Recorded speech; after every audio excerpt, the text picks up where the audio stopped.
I can now talk openly about a series of events on the CDT that have led to me deciding to quit the trail. I started April 30th. Okay. I thought it was a perfect start date, as I always do. It was not the perfect start date. I was right at the end of the bubble. I see one other hiker in 7 days, which was like crazy. So the loneliness really starts to affect me. You're given a little bit of sadness right now. Yeah. I stopped eating on trail. And I stopped drinking water. So I'd hike like 20 miles a day with no food and basically like 1 liter of water. Welcome to Backpacker Radio, presented by The Trek, brought to you by Topo Athletic. I am your co-host, Zach Badger Davis. Sitting to my right is... Hi, I'm Juliana Chaunce, a.k.a. Chaunce. Got a few reminders before we get to today's excellent interview, I presume. And that is, this is PCT Trail Days week. Yeah. The week before my wedding Probably the only thing that you're fixated on at this point is Trail Days. Yes, everything I've been counting down for, essentially, has been for Trail Days. So the fact that it's finally here after so long and so much planning and time and effort is just phenomenal. Yeah. I can't wait to go to Trail Days. What is the actual date of your wedding? The 23rd. Okay, so you got a little bit of a buffer there. Yeah, but I counted how many days I'm actually in Denver between now and then, and it's not that many. Yeah. So I'm glad I counted because now I know that, but I also really need to get busy in the next 2 weeks. Get busy or die trying. Yeah. PCT Trail Days, please, if you're there, come swing by the Trek's booth Friday or Saturday, but preferably at least Friday because that's when Chaunce and I are going to be around. We're jetting out Saturday morning. We do have some free goodies if you are a 2025 PCT Thru-Hiker, so definitely swing by the booth if that is you. And we're going to do something food-related. I haven't quite ironed out the details as of this recording. By the time you hear this, we know what we're doing, I assure you. But as of the recording, we haven't really figured that out. No, we've weighed a couple of ideas. We've weighed the mashed potato eating contest. Yeah. You wanted to match calories with the peanut butter eating contest that we did at AT Trail Days. And I think that would be like 10 packets of... It would be a lot. It would be too many mashed potatoes. It's only $10. Yeah. No, the cost is not the prohibitive thing. It's people's stomach quantity? space. Although, I mean, Joey Chestnut shows that anything is possible. It doesn't have to be a calorie for calorie match. We can be flexible. We're very just, flexible, kind people. We could adapt. We are adaptable. And lower our mashed potato quantities. Yeah. But what was the other idea? There was another idea. Beans. Was beans Just in there? beans. All right. That wasn't... What was the other one? There was one good one we had. I'm putting Jess in charge of this because, we're so laser focused on podcast stuff that I think Jess needs to finally start pulling her weight around here. Oh, yeah. Jess doesn't work hard at all. Yeah, no. Okay, yeah. We will think about it. Usually I start to get the ideas like the week or two before where I start to stress. Yeah. So it's born out of a mix of that. I think that is where the best ideas come from. Yeah. It's always like a last minute, idea. There's no pressure that if we don't come up with it today that we're going to fail. Once we have that pressure, that's where... Yeah. I did send you that fun video of the people cutting down trees and trying to get the tree to land on the watermelon. I don't know if I saw that. Oh. Well, maybe that hit me in the height of my sickness. Yeah, maybe. I DM'd it to you weeks ago. Okay. Yeah, I probably saw it and forgot about it. Well, don't worry. It was a joke because we can't really cut down trees, but... We'll get there, is the moral of the story. Yeah. But yeah, looking forward to seeing all the beautiful faces of PCT Trail Days. And Cascade Locks is just a magical town. Yeah. Good spot. Next reminder is if you want the best from the Trek and you're not on the newsletter, what are you doing? You're messing up. Literally, in the span of me plugging all the Trek newsletter stuff and talking about all the job opportunities, it's too late by the time you've heard this, but we were running a promotion where we're paying for somebody to hike a trail. It's the Santa Fe to Taos Thru-Hike. I saw that. Yeah, we're paying for someone to do it, plus some. If you'd have been subscribed to the Trek newsletter, you would have definitely known about that opportunity. So just another reason to get in on it. Yeah. You almost baited me there, and then I saw that you wanted me to actually do work too. Yeah. There's work involved with it. We're not just passing out hiking treks around here. I was like, sure, I'll go. There's content creation needs here at the Trek, but a sweet opportunity. Like I said, I wish that it would still be open by the time you were hearing this, but alas, the person has been selected already. I don't know who it is. As of this recording, someone will have been selected.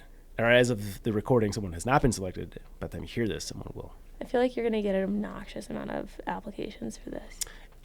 We are still about a week and a half from the deadline, and we're over 100. So wow. It's a competitive field. So I had people texting me being like, just so you know, I applied. I'm like, great. I know what you're doing. But yeah, that's a cool opportunity. Last but not least, if you enjoy this podcast and you want to support the show, you can do so at patreon.com/backpackerradio. We run all of our episodes there, advertisement free, and it's just a good way to ensure that the wheels keep turning here at the show that you love. Mm-hmm. Helps keep us on the air, helps keep our staff staffed, helps us get done everything to make this a weekly show that you get to listen to every Monday morning without any gaps. We really haven't had any Monday gaps since we've decided to start doing that. And I think a lot of it does go to the fact that we have help. And we only have help because we started to be able to afford to have help. This is true. But you guys help us. So thank you so much for all the support. And if you want to get in on the fun, patreon.com/backpackerradio. No ads. No ads. All right. No more beating around the bush. A solo interview with just a couple of ginger gals. Just two ginger Julies. Yucking sitting it up. in a room. Yeah. Chaunce is joined by none other than Juliette Scorpion Queen Kerven. Juliette Scorpion Queen Kerven, did I say that right? Yes. Okay, that's my Zach impression. Is a Michelin-trained chef, former yacht crew member, nomad, and thru-hiker. She's hiked both the PCT and AT and is currently in the middle of the CDT on her way to completing her Triple Crown. Juliette, thank you for joining us. Oh my gosh, this is like the most exciting moment of my hike so far. Hell yeah, cheers. Cheers. Well, before we started recording, we were trying to not have small talk. Yes. That way we wouldn't... No, we were trying to have small talk. We were trying to have small talk. Very boring small talk. Very small talk. Because every time I would ask you a small talk question, it was leading to what would have been a really good answer. So let's start with one of the earlier questions before we get to present day, which is, where are you from? I grew up in England, in the middle of nowhere. I hated nature. My mum would tell me I had to go for a walk every single day, and I resented that. I just wanted to stay home and read. And then obviously I moved to London as soon as I could. But yeah, England, but I'm kind of fully nomadic, even though it's so cliche saying that. Yeah, I was asking you, I had asked what is home like? And you were like, well, that's technically... There's like my parents' house where I have some suitcases of clothes and a bag and some skis. But I kind of just considered, oh my gosh, I can't believe I'm saying this. I consider the world my playground, and everywhere's just a visa away. Oh, okay, that's a good mindset. Yeah. I had a quote one time. My mantra for a while was, every job is quittable. Oh, also that. Yeah. Also, it turns out every hike is quittable too. Yes, and we will definitely get into the CDT. But before we get to present day, let's talk about the trail name Scorpion Queen. Yes. Where'd you get it? I got Scorpion Queen on the PCT at the Julian Brewery. So I did not want a rubbish trail name. So my friend dropped me off in San Diego at the Southern Terminus shuttle, and I decided I wanted someone to give me the trail name Red Dragon, because I was that's such a cool trail name. But obviously you can't give yourself a trail name, and it's hard as gingers because a lot of the red ones are just stupid. Yeah, so she was like, bye Red Dragon. And then the Paul, the guy who's driving the Terminus shuttle, he was like, you can't give yourself a trail name. I wish I knew, but I was like, okay, I'm not going to be... So I wasn't going to take anything unless it was badass and cool. And then, where was it? It was I can't remember. It was the first real river, maybe mile. It was before Julian. And then I was I never cowboy camped before, but I was trying to put up my tent and I couldn't. So it's okay, I guess this is my moment. So I was by myself and I set up my cowboy camp, and in the morning I woke up and I had a scorpion on top of me. No. And not really much phases me, so I just flicked it off. And then I was with my trekking pole, and then I was just telling my friends about it at the brewery, and they were like, oh my gosh, you're Scorpion Queen. Well, my friend Karma, hi Karma, gave me that name. So yeah, I was pretty pleased with it. I can't believe you just flicked the scorpion off. Was it facing you? Was it was just sleeping? on top of my sleeping bag. Was it awake? I mean, I didn't ask it. Maybe. Was its tail up or curved? Oh my gosh, I wish I had even like observed it. That's crazy. Like, I think it was probably the first scorpion I'd ever seen as well. Well, you handled it really well, it seems. Yeah, like, I also, like, I made a lot of peace with, like, if I go by wild animal attack, I'm okay with that. Like, it's their territory. Is there a certain, like, threshold you want the animal to be above, where it's, at least I wasn't got by a mosquito? Yeah, a mosquito would really suck. That would just be, like, humiliating. Yeah. If that's, like, what got me. But, yeah, the scorpion was kind of cute, and, like... It got me a cool trail name, so my friends call me Scorps or SQ. Yeah, the show notes and everything was SQ abbreviated. Oh, sweet. Yeah, so see SQ's Trek author page, SQ's Instagram. Oh, cool. Mm-hmm. Yeah, really cool.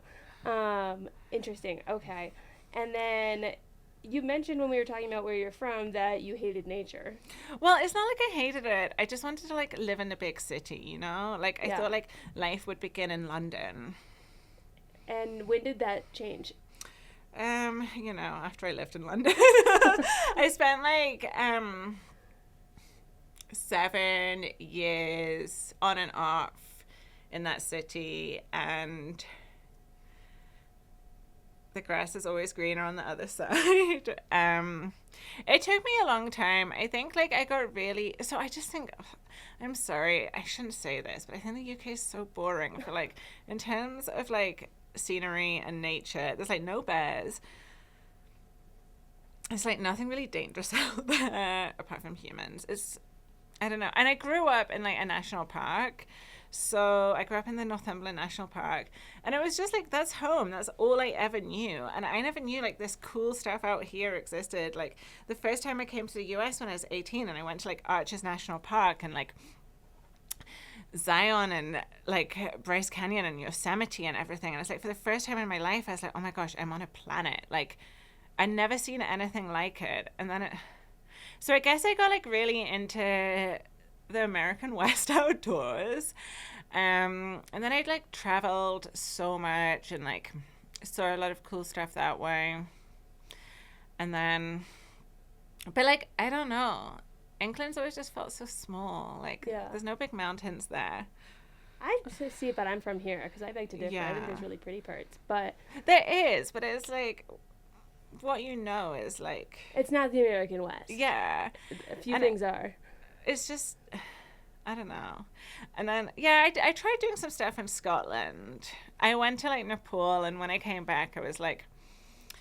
oh, like, maybe, it's time, like, I've just been to Everest Base Camp. Maybe I should go to, like, climb the biggest mountain in the UK. So I went to Ben Nevis, and I really hurt my knee. It was humbling. You mentioned that England doesn't have, or the UK doesn't have a lot of scary animals, and you wanted to do another tallest mountain. Yeah. Are you after, like, these thrill-seeking things? Are you a thrill seeker? Yeah. I'm always looking for the adrenaline. Okay. Yeah. I've done, like, 5 ski seasons in France and Switzerland, so I love skiing. I don't know. I'm always just like looking for something to make me feel alive. Yeah. How did you get from London to fully nomadic in, I guess, 2017 is when that started? Yeah, 2017. So I was like living in London. I was working in chef recruitment. I left the kitchen. I got really burnt out by the industry, and it's a horrible industry, especially back then, especially for a woman. I started training when I was like, I think 21, and then I still work as a chef when I have to. But I sort of left the last like restaurant I was in London, I think in 2016 or 15, and then I went to like Tanzania on like a similar UK program, which is similar to like Peace Corps over here, but it's a British one, and I wanted to do something totally different. And then, like, when I came back, I, like, worked in recruitment for chefs, and I just was, like, so depressed. I was like, trying to fit in, and like London is a really lonely city, and I just like couldn't find a community. I couldn't find my people. I was just like trying to fit in, and then eventually I was just like, I think I need to leave and go traveling again. Like I felt, I don't know, that kind of gave me hope. So I like went to like Ethiopia and Nepal and India and saw these beautiful mountains, and coming back to like the UK after that, I was just like, I just don't want this anymore. Like, I think I can make this sustainable. So I've found ways to like work like winters and then try to take the summer off, and or like I'll pick up work as I go along. I worked in a mezcal bar in Guatemala for a while, just like pouring shots of mezcal and opening beers, and that was fun. Or like I'll work in a hostel, or work the winter season somewhere as a private chef, or like I've done super yachts, and yeah. And now, wait, what was the question? I've gone off on a tangent. The transition from big city to nomad. Yeah, so I guess that was it. Yeah, that was it. Yeah. And then I went to New Zealand for what was supposed to be 6 months. I was like, told my mom I'd be home for the holidays that winter. And then the pandemic hit, and I ended up staying 3 years. So that was like the only time I really spent like 3 years in like a long time in one place. And that was, I don't know, it was kind of cool. And I was supposed to go back, but then like I had this dream to hike the PCT, and then I guess like I got into my thru-hiking era. So the decision to hike the PCT came to you in a dream? No, I just had this dream, but that would have been had a dream. No, that would have been way cooler. That would have been. I was like, I gotta hear all about how this dream started. Actually, so like I learned about the PCT because I did like trail maintenance when I was like 20 out in California. I built a little bit of it into Tehachapi. We were moving some of the trail, and I never heard of it before that, and I like heard like stories of people who like walked from Mexico to Canada on this trail, and it's like, that sounds like amazing and crazy, and maybe it's something I'm going to do when I'm in my 30s. So it's like always like there. And then my friend hiked it in 2017 or 19, and like suddenly the idea became like, oh, like maybe like it was the first time I'd met like a woman who'd done something like that, and I was like, maybe I could do this. Yeah. How did you end up trail building in Tehachapi? That's like a very random place to end up without a PCT connection. I am very good at finding things on the internet. Yeah. What were you searching for? I think I was like looking for a cool way to do something out in the national parks, and there was also like, I don't know, it was like the trail building in Tehachapi was like shoveling the actual trail. It turns out I'm not very strong, so I'm not very good at trail building. But there was also a lot of just like wearing a poison oak suit and like lopping the plants along the side of the trail. Oh, so this was like a seasonal position. Yeah, this was, I think I did it for like 3 months. Oh, wow. And it was like an international crew, so it was just like all of us were like out there like having a good time. We were based out of a house in Santa Cruz. Yeah, it was fun. As someone who was a Tehachapi local for a hot quarter. Really? Wait. No, I'm talking to you. Oh, okay. Oh, so the Tehachapi bit was like only for like maybe a couple of weeks. Oh, okay. And we were like, it was the windiest place in the entire world. Yeah. With all the windmills and everything. Like we also did like cool stuff in like Sequoia and Kings Canyon, and what's that other place that's just become a national park? It used to be a national monument. Pinnacles. Okay. Yeah, we did some cool stuff in Pinnacles. Do you have any standout like food places in Tehachapi? Food places? Yeah. Because I went to Tehachapi because that's just like a fun name, but. Well, on the PCT, I went to Panda Express. Okay. That's my favorite American fast food. A local food. favorite. Yeah. Cool. Yeah, but no, this was like back in 2010. This was back in the day. Yeah, okay. On food, jumping back to the chef stuff. Yes. What is it like being a chef? So I've always been like someone who, if I'm going to do something, I'm going to do like the best. Like I'm going to work in like the best restaurants. I'm going to do the hardest hike. I'm going to like, I don't know, like I'm an overachiever. Like I have overachiever goals, but then like I'm really hard on myself. if I can't, like, it was honestly, I gave my early 20s to basement kitchens in London with cockroach infestations and, like, I don't know. It was a really horrible environment. Like, I went to college and then I got my first job at this place called Fortnum and Mason, which is like the royal family get their food from there. Oh. So it was like, I worked in a restaurant there and that was like my first job. So it's like, I always had these like really high standards. And then from there I went to work like places, with like 2 rosettes and Michelin star and 5-star hotels and things. And it was honestly like, one, it was just like this awful environment for a woman. Like, I had a chef tell me, like, you're going to have to work like twice as hard in this industry to prove yourself just because you're a woman.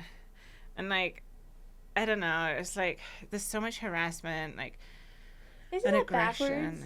It's like, isn't the stereotype that women are like in the kitchen always cooking, that sort of thing? So shouldn't we be better at that? Shouldn't he have to work twice as hard because you would he's a think, man? But like, I was like literally the only woman in the kitchen most of the time. So I'd also get put on pastry sections continuously.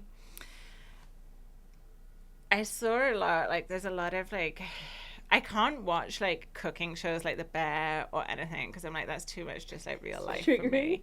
It's really traumatic, and like, you're working like 18 hours a day and then like you're just being yelled at all day and you're so tired. Like, if you don't have a Coke addiction, there's like no way of surviving. I would just like Red Bull, espresso, like, you're sleeping like 3 hours a night because the chef in one kitchen I worked in, he would like do it so we'd miss the last tube home. So you had to either like take like a night bus for like 2 hours across London or like taxi, and this was before Uber. So you're like working on like no sleep, being screamed at all day, and on top of that being expected to like perform to this like ridiculously high standard where like, if you like, you're so tired you can barely stand up, and on top of that you're just being like yelled at. I cried in a walk-in fridge every single day for like 6 months, and it was like, somehow I ended up having to like clean the walk-in fridge out every day, and I just go in and shut myself in there. She loves being in there. She likes being in there so much. Why not give her that? I would like shut myself in there and just like cry after lunch service for like a good hour. Yeah, I don't know. It's like a very toxic environment. And I mean, this was like old school London kitchen still, like everything, like, it was all about like proving how like hard you could push yourself. And like, things have changed I think now, but for me it was too late. And like, I became a chef because I loved food and I loved cooking and I loved that whole creative aspect, and I was like good at it. But then ultimately I left the industry because I don't know, it just wasn't worth it. Like, everyone's mental health is suffering, and like, now there's been a lot of stuff in the news about how like all these people have had to apologize, and during the pandemic there was like a lot of like people coming out and like talking about their traumas from working in these restaurants. And I mean, there's like physical abuse as well. Wow. Like physical abuse, like sexual harassment, being the only woman, and it was awful. And like, one day I was like, I took like a vacation and I was sitting on the beach in Tel Aviv, and I was just like, you know what? I just like can't do this anymore. Like, my body just shut down, and yeah, it was, it definitely taught me how to be a better chef, like organization. But yeah, it's a really messed up industry. What are your go-to things to chef up? That's like the worst question to ask. So. You're welcome. Well, I like to make marshmallows. That was fun for a while. Now, mostly like when I'm working privately, I don't know, I'll just like cook whatever I think people want to eat, like Asian. Yeah, but what about if you want, like, if you're cooking for fun? For fun. For the love of it. I'll go out and eat. That's fun. Okay. I don't know. I'm kind of in like my anti-food stage right now because of like trial. You're just rejecting everything. Yeah, that's been a whole thing about the CDT. Yeah, we're gonna get to the CDT. Before we do you have any trail meals that, with a chef background, you feel like other people should know about? Unfortunately not. Okay. Like, I I can't with trail food right now. Like, okay, we're touching a soft spot. There is like nothing in the world I can eat on trail at the moment. Like, it's bad. Okay, we'll dive more Things into have got that. bad. Okay. Before we get too far ahead, PCT was first, right? Mm-hmm. Okay. What year was that? That was 22. Oh, that trail is the love of my life. I did it first too, so okay. I've got that so first trail don't feeling. you think, like, if you do the PCT first, you set yourself up to fail on every other trail? Like, nothing is going to be as good as your first Thru-Hike. Yes. It's like it's your first love. It's like you just don't get the same feeling. Like, no. it doesn't matter how things look. I don't think the PCT was so great for me because of the views. Like, yeah. It definitely didn't hurt, but I think just the newness of it, yeah. and being like, wow, all I have to do today is walk. Like, right. I'm crying on the side of the trail, but it's not about bills or my car or anything. It's about because I don't want to walk. Like, how great is that? But for me, going to the AT, I got off the PCT and said I would never do it, and then it just never do the AT. It took a year and a half at a desk. And after that, I was like, I would hike in a box with a TV screen for 6 months if it wasn't this desk, and so I then went and did it. Yeah. But yeah, first trail love. Oh, it's like a fantasy world. It's perfect. So you had this dream, not literal, to go hike the PCT, and when did it become a reality? Okay, like, when did you decide I'm going to do it? I fell in love with someone who didn't love me back in New Zealand, and I got really sad, and it was a pandemic, and I needed something to dream about. So I decided, like, this was going to be my hyper focus. This is what I'm going to commit the next, I don't know, 2 years, I guess. I got a permit for 21, but I decided not to do it that year. Because of the in New Zealand, like, no one had been vaccinated, and it was just like it didn't feel right to be traveling. And then I couldn't get the visa. Well, I actually never got the visa until after the PCT, so I did this like crazy the US visa. Yeah, I like went to Costa Rica for a few days in the middle of my hike to renew my ESTA, and now I have the visa. But yeah, like, I just became obsessed with the PCT. Like, it'd always been at the back of my mind ever since, like, I'd done this trail maintenance on it when I was like 20. So it's like I was always like, the timing, everything just fell into place. I was in New Zealand. I was like learning about like hiking alone, and like actually feeling like confident that maybe I can do this, and like maybe I can have a shot at completing like some of it. Like, I thought, like, even if I just like get through some of the desert, like, this is what I want to do. Had you been into backpacking by that stage? Yeah, I was like going out like on all my days off in New Zealand, like to the huts, or like just like taking out my New Zealand is like there's no predators. It's, well, apart from, you know, the odd human. It's very safe for like solo backpacking, and they call it tramping. And there's like a whole hut system. So like the weather's so bad, because I mean it's a Pacific island, but with snow and stuff. So like there's huts like along all the like little trails, and there's all these great walks. And I'd like done a few of the great walks, which are like maybe 4 or 5 days, like the Milford Track and Abel Tasman and some other cool stuff. And then like I just like started doing like harder and harder stuff and trying out gear. And okay, so I was trying to get into ultralight in New Zealand, but it's like no one was making it.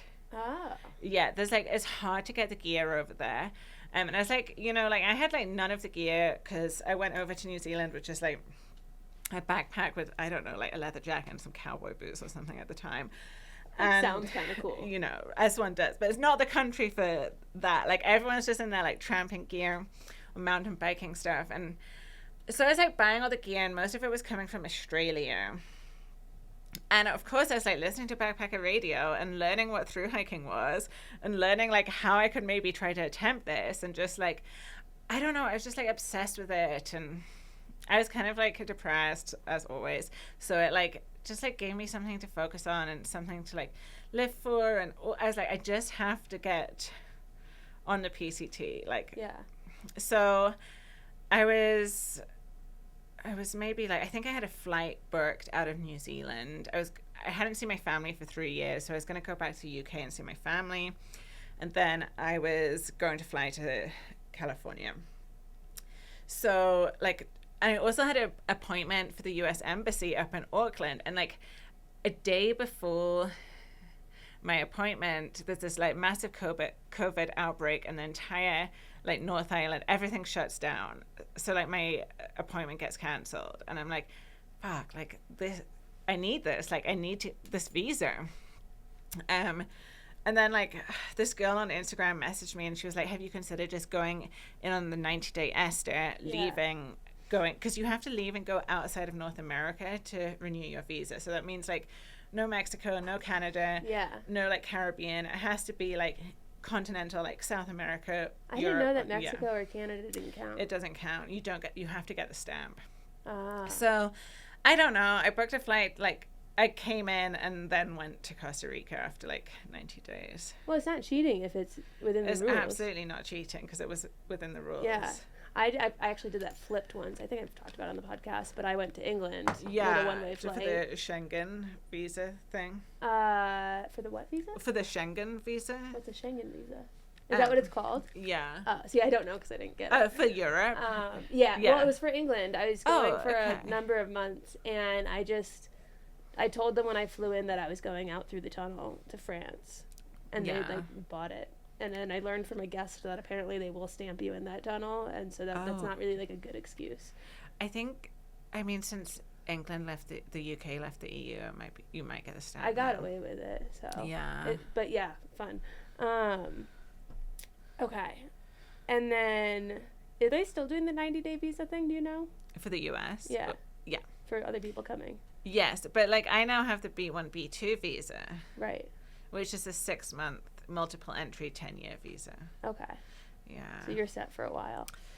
Hopefully. But I was a nervous wreck getting in for this hike. I never believed I was going to get onto the CDT until I actually did. When did you get the B1 visa? Oh my gosh, crazy story. I was like, I'm never going to hike the AT, right? And then I'm like in Switzerland. So here's the other thing. To get a visa appointment in like London or any like big city is really hard. It's like 6 months wait list. But when I was living in Switzerland, when I was skiing, I was like, okay, I'm going to try at the Swiss embassy, which was in Bern. I think I want to say Bern, in like the US embassy in Switzerland. And I was like, okay, I want to, like, my plan after the PCT had always been to do the CDT for some crazy deranged reason. But I was like, no one knows what the CDT is. So I'm going to tell them I want this visa to hike the AT. And then I ended up doing the AT, which was like, I don't know. I set myself up for it. Yeah. So you just have, like, you make an appointment, you pay a lot of money, you fill in a bunch of online forms, and then you go and like have a little interview of why you want the visa. So the B1, B2 visa is really cool because it means I can also work on super yachts around the US. What are the craziest stories you have from working on a super yacht? To be honest, I've like signed a lot of NDAs. That's smart. Yeah. Hypothetically, if you were to have worked on a super yacht, what would be something crazy that would have happened with no defining names? If you've watched Below Deck, then... Yeah. Is it like that? Yeah. Interesting. Everyone's hooking up with everyone? Yes. Got it. Where's the coolest place you've been on a super yacht? The Caribbean. Definitely pretty cool. Longest voyage? I crossed the Atlantic. That was shit. cool. It From was where like to where? I've only worked on one yacht. I actually lost my job on the yacht, which is how I ended up doing the AT. How did you lose the job? I don't think I could talk. Okay, redacted. I'm sorry. Let's go back to the PCT. Yes. Let's go back to PCT. So you get you don't get your visa, but time comes to do the PCT. So I'm on the PCT, and the PCT is like a love letter to myself. It's the most perfect thing. That little dirt path is the most perfect thing in the entire world, even to this day. Like, I love that trail. I love that trail so much. How far into it did it take for you to fall in love? Oh, I loved it before I even stood on it. What? I love that trail from afar. Love? Was it just like the anticipation for it? Was it like what was it that grew that love so strong? I liked who I was on the trail as well. I liked where I was. Everything just clicked into place in that time. It was my first Thru-Hike. Like, all I wanted more than anything in the world was to be on the PCT and get that title of like Thru-Hiker. I like idolize anyone who'd even done like a 500-mile stretch of this dirt path. It's like, it's perfect. Like I just like, I don't know. I just wanted it so badly. Like, I still can't believe I did it. Like, yeah.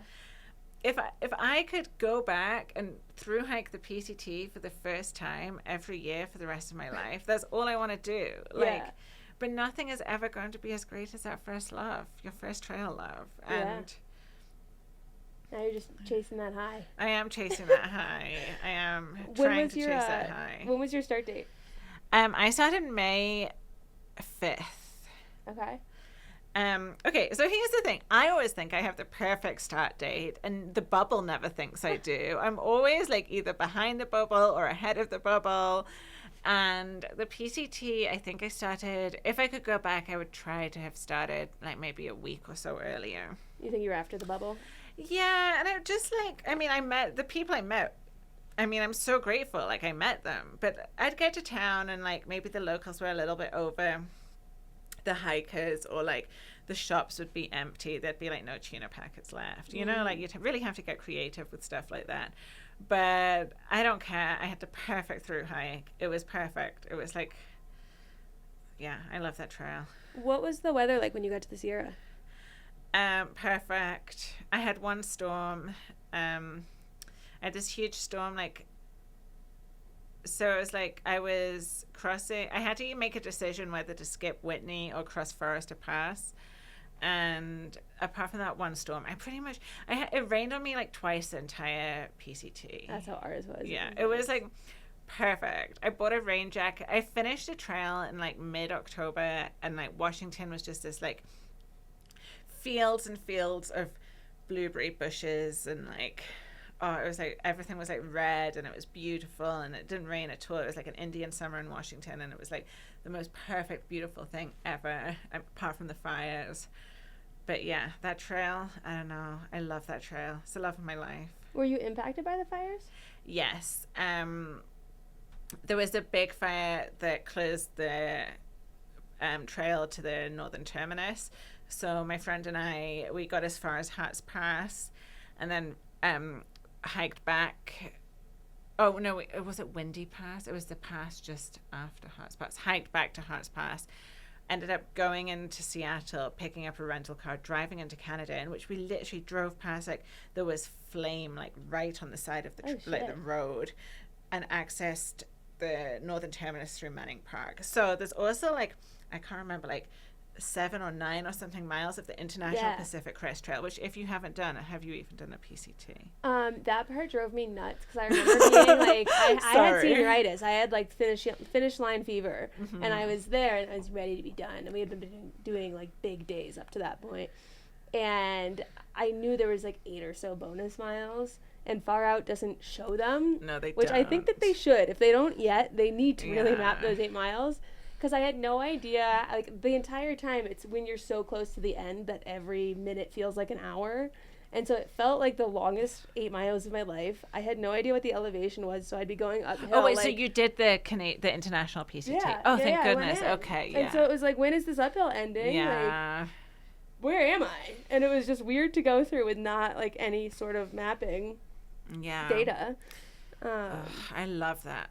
That trail is just, like, perfect. I'm also like, I'm a pretty hardcore purist. Unless it's an official closure, then I think it's like really irresponsible to hike through. Yeah.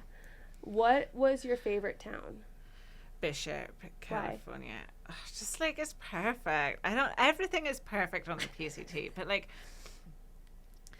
Bishop was just like this cute little desert town with a beautiful view of the Sierras and this like really nice cafe, and it was just like fun, and there was like a cool brewery there. It was like the people. It's like the people that make a place. Yeah.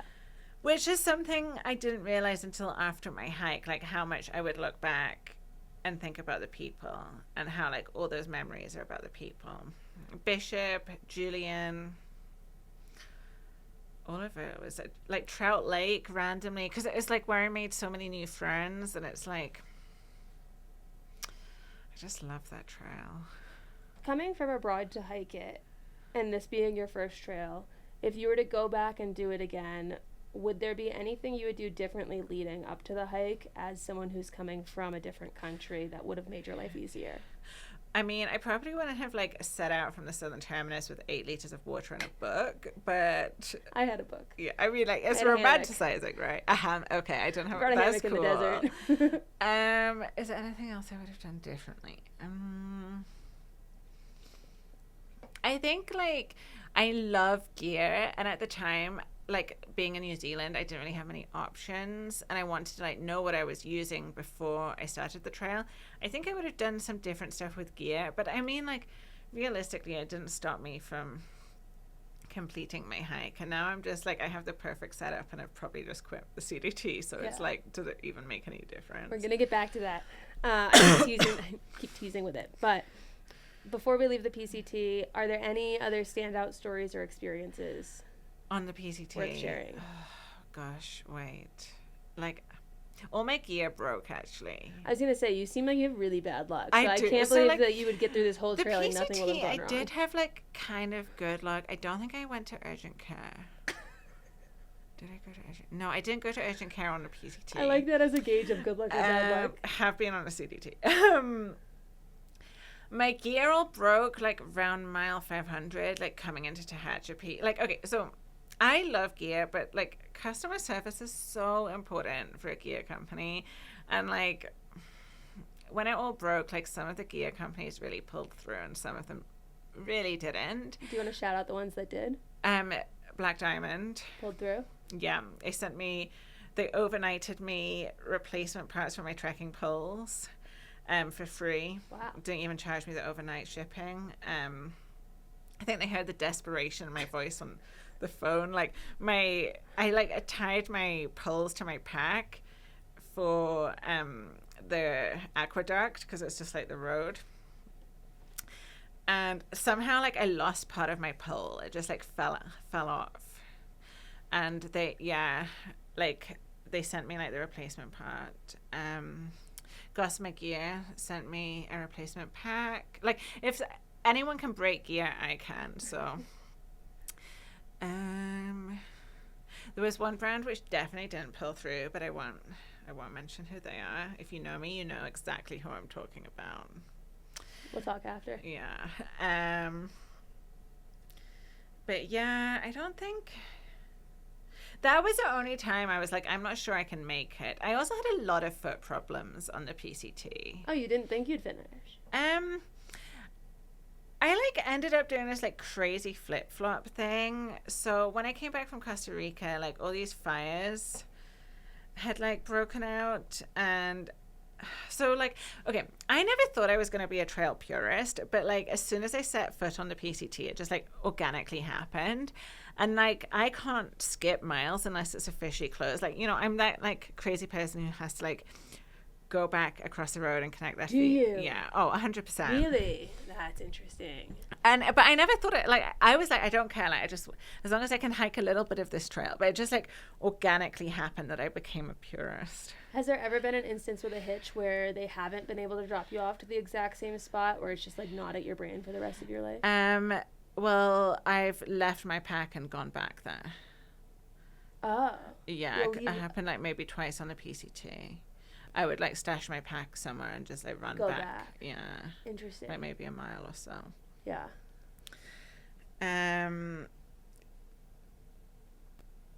Yeah, like I just had like so I came back from Costa Rica, and like the entire like bubble had gone, and there'd been all these huge fires around Ashland, and the California-Oregon border was closed, and I was just like, I had a lot of like, I got posterior tibial tendonitis, which is like basically my foot hurt, and I don't know, like such a good way to simplify it. Yeah, like I still have problems with it. I did get like an ultrasound on my foot, but they were like, oh, it's fine.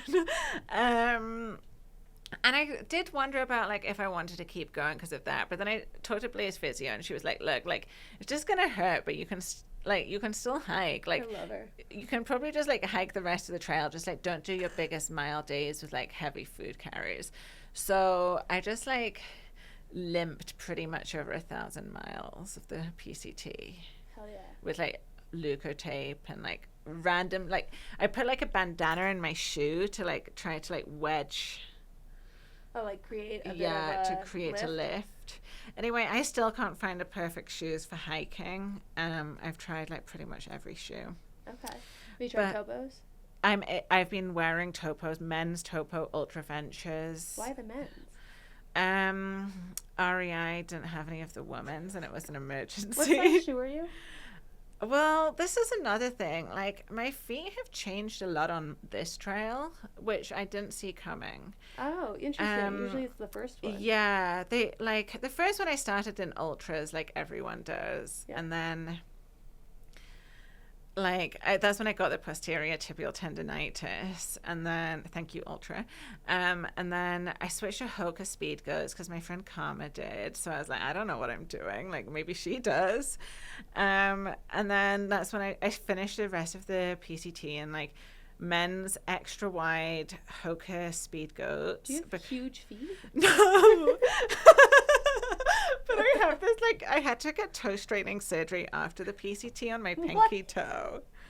Is that something that, like... I can show you, but not on camera, because that stuff's not free. The camera can't see it. This isn't free, okay? Just don't lift it too high. So, like, this toe, like, you can see it's, like, really gross. Where's my glasses? Hold on. You see this, like, gross thing? Oh, I've had one of those on my toe. This is a genetic deformity, though. So the surgeon took, like, half the bone out of this toe, because I used to just, like, sit under this toe. But that's just dead skin on the top, right? Yeah. Because I've peeled that off. It hurt so bad under, like, this toe. Yeah. So he, like, took half the bone in the middle of the toe out. And that's a genetic deformity. Thank you, Dad. Wow. See, usually I feel like a pinky toe is something you ignore. I've never heard on someone getting surgery on it. Yeah. I mean, why not? At that point, just take the toe. Like, yeah, just take the toe. So I like to say I got toe straightening surgery to make me better at through hiking. It hasn't helped. I'm still not very good at it. Like, yeah, I had a lot of... So I finished, like, the PCT in men's extra wide Hoka Speed Goats. And then I started the AT in this shoe.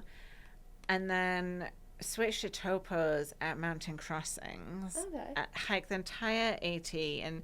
women's Topo Traverse. I was going to say, you can't tell me for this long. You've never got a woman's there. And then I started the CDT in Topo Traverse, and it was the entire wrong shoe. Ah, interesting. I thought I knew it all. It turns out I know nothing. So you want a little bit of a lift in the heel. I want, like, okay, so here's my perfect shoe. Yeah. Between, like, 3 and 5 millimeter drop, wide toe box, good traction on the bottom. I guess that's all I'm looking for in life. Too much to ask. But it apparently it is. Really? Yeah. Okay. I even tried the new Ultra, like, extra. So, like, you know how all the companies have, like, 30 days that you can return them to? I did that a lot. But, I tried them for, like, 50 miles. Like, 2 days until I could get to a post office. And, like, I tried the Ultra, the new wide ones with, like, the 4 millimeter drop. They were the most narrow shoe I've ever put on. Interesting. You'd think that those would be a wide toe box. Yeah, you'd think. I've tried, Scarpas are the only ones that I've been like, I can't even fit my toe in this, that it's so thin. That's so interesting. Yeah, they're really for narrow feet. I like, the closest thing I found to decent right now is the men's Topo Ultra Ventures. Interesting. I guess maybe they're wider because they're men's? They're wider. They're just a bit, like, too big for me. But, like, I don't even care anymore. I've made it this far. I feel like you're so apathetic at this point in this meeting. I'm just like, I've given up. Like, everything, I'm just like, meh. Okay, we talked about most of the things I think we'll cover for the PCT, but one thing we didn't touch on was you had mentioned, and I'm sure this will line up for later convos, but you had mentioned with the chef jobs and all that, like just like it becoming kind of depressing, and the PCT being so amazing. Like, how did that, and we're not just saying depression in like a fun, like using a word for sad way, but we're saying like, hey, I've taken the pills, you've taken the pills, you know? Like, we've both been on the pills, where we're coming from when we're talking about this, not just using a word. But how did being on the PCT affect your depression? I felt just like so good on that trial. I wasn't medicated. I just felt like this trail was accepting me, and like if you love that trail will love you back, and like it gave me so much. I felt it was a really, really, really happy place for me. I love that trail. Was it coming off the trail? Because that for me was where I kind of got hit with a bag of bricks. I think something I've struggled with the most is like my life isn't set up in a way that I can go off trail and go to a community of people who also love that stuff. I come off trail and like I have to find a job, and then I'm thrown into a world of people that like they're great people, I just don't fit in. And often like working in hospitality, it's like very high-end stuff. It's often, I hate to use this word again, but it can be like a pretty toxic, unhealthy environment with a lot of drinking and a lot of drugs and a lot of just like, I don't know, and then I came off the PCT and I tore my ACL. So I'm like, I have never felt more strong and beautiful and capable of anything in my entire life. And then suddenly I can't even like exercise. Oh no. Yeah. How did that go? I got helicoptered. I was skiing in Switzerland. I got helicoptered off the mountain, and I was like very strong after like I tore my ACL, like because the muscles in my legs were so strong from thru-hiking, and I'd been skiing quite a lot.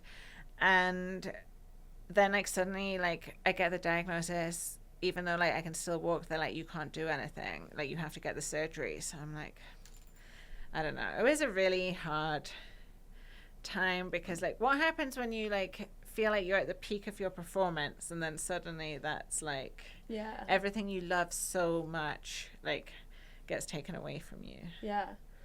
How long did it take to get the surgery and recover? So I had to go back. I was living in Switzerland, and I had to go back to the UK to get the surgery. There's a really hard, long waiting list, and I'm very good at like working the system. And I found a surgeon who like realized like, hey, I couldn't work as well. So that's the thing. Like I can't work because my job is so physical. And I found a surgeon who like kind of got that and managed to get me in a bit sooner. So I had the surgery in June or July 23. And I said to the physios, like, because it was months and months of rehab, and I said to the physios, like, I am going to get better faster than anyone you've ever seen. And they were like, yeah, right. But, like, I couldn't work. I'm just at my parents' house doing my physio all day long. And then, so I got cleared for work October, which is when I went on the yacht, and was on the AT by the end of February. Wow. 24. So anyone who tears their ACL, just know that you too can get back on trail. What were the exercises that helped the most? There was a lot of just like small movement exercises, but I also like I went to the gym a lot. I rode my bike a lot. I went swimming. I lifted a lot of weights. I was just doing anything to try to stay like physically in shape, because it's like hard. And then that's when I also got the toe straightening surgery, because you know, like, why not if you can't already walk? Like like I think the hardest part of that is mental, because like you see everyone on social media like doing cool stuff, and you're just like stuck at home with your leg propped up on ice on your knee. How is that the first, because that was the thing that killed me after the PCT, was the first spring following where all your friends that you now follow on social media that you met on the trail are doing another trail and you have to just like sit there and watch during the weather window? It was awful. I deleted Instagram off my phone. Did you? And I just like, I couldn't work, so I just like started selling used and vintage clothing online, which was fun. But like, yeah, it was awful. Bless you. Sorry, I had to sneeze. Yeah, it was like just miserable. Yeah, I don't think that would. I'm not a customer service person, I think. Yeah. So where you're just like customer facing a lot, for me, I think is hard to be engaged with. I'm sorry, I'm confused. Like when you're selling clothes. And like, but it was online. You get someone being, yeah, I know, but you get all those messages like, I got the wrong size, I didn't think it would look like this, can I return it even though I've worn it for, I mean, I just assume you would get all that, like complaining. Yeah, usually if someone wants to return something, just let them. It's easier. You sound more chill than I am. Oh, I don't know. Okay, I'm going to pause here. Do you need? Okay, so let's pivot into the AT. So this is 2024 now? Yes, it's 2024, and I am never going to hike the AT. That trail is not on my radar. It looks wet. It looks miserable. I have no idea why anyone in the entire world would want to do that trail. We went through the same thought process. Right? And then, when did it switch? I'm like sad and lonely in real life. And I'm like, okay, maybe the AT has nice community. Maybe I'll do the AT. Yeah. And my friend was saying the same thing to me the other day, Butterfingers. And I was like, why would anyone want to do the AT? Like, I've done that trail. That's like awful. But he was like, I don't know, the community, the people. And I'm like, okay. I feel like it's one of those things everyone has to go through that phase if it's not your first hike. That was the hardest thing I've ever done. The AT? Yeah. Did you find that? I thought the Northeast was like, I mean, I'm someone that doesn't like heights. Yeah. And I get vertigo and I get scared on ledges. Yeah. And for me, because I came from the PCT to the AT, I had those same thoughts as you. So for me, my way of making it exciting was I'm just not going to research. Like, yes. I'll research the ways that I need to, which is Excel sheets in terms of how far is it from town A to town B? How many miles are between them? How many days will I need to pack for? If I go at this pace, when am I estimated to finish? I did all those logistics just to get my mind in the game, but never looking at photos. Never looking at where is this place on the trail. Yeah. So I didn't know McAfee Knob was there until the night before, when it was like, oh, we're going to wake up at sunrise tomorrow. And it was why? Oh, because it's McAfee Knob. So I thought that made it a lot more exciting for me because I didn't, like, the views are so, for the most part, lackluster as it is. There's throughout. no views. There are no until views. New England. New England, you get some, so you can't just blanket it. But I figured maybe I just won't look at the photos and then the view will be, like, slightly better than whatever it would have been. So I didn't know New England was going to be like that. I didn't realize how vertical, how, rock climbing it was. That part for me was really hard. I definitely didn't know about the rock climbing. What was hard for you? Well, the climate was really hard. I think, like, the humidity. I have fibromyalgia, so hiking in those temperatures and just that, like, humidity was so hard for me. It was like the entire trail, as soon as it warmed up, it felt like I was just, like, wading through, like, quicksand. Like, I just could barely walk. What's fibromyalgia? It's basically like chronic pain in your whole body, which usually, like, doing a lot of exercise really helps manage it, but the AT, it was like I had the worst brain fog. Like, every day was a struggle. I found it, like, really hard to eat on that trail, as like most trails. Although the PCT, I somehow managed to get the food thing dialed in. I don't know. First one. Yeah. Not sick of them yet. Yeah. When did you start the AT? I started February 26th because I read a Trek article about why you should start your thru-hike in winter on the AT. I also, like, when I lost my job, I had nothing to do. So I was like, I'm going to start the AT. Yeah, it was so cold. There was, like, an ice storm. And I remember, like, I came down, like, Blood Mountain, and it was, like, the craziest wind ever. It was like icy wind, and I didn't know that hand warmers existed, and I was like trying to put out my tent outside like mountain crossings, but I couldn't because my hands were too cold and it was too windy, and I was just like sitting on the front step of like not knowing what to do, like trying to, like I had no idea where I was or anything. And then this other hiker came along and he was like, I've got a cabin, like you can come and stay there. But like I think I got like frostbite in my fingers on the AT, like on like day number 4. Yeah, it was really cold at the start for me too. So cold. I started March 4th, yeah. And I had gone into it saying I'm going to start February 1st. That's because I was also in your mindset of I need to just start something and not be at this desk.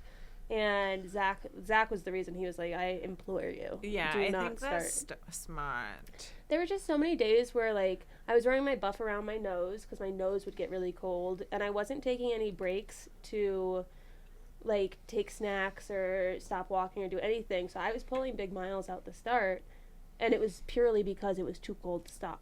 Yeah. Like I couldn't, you'd sit on a rock and it was like sitting on a block of ice. But isn't that great? Like, oh my God, yeah.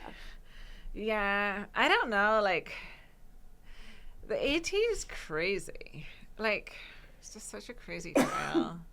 So when what happened that first month? It's February turning into March. It's cold. You're already going into it with a little bit of a bias against the AT.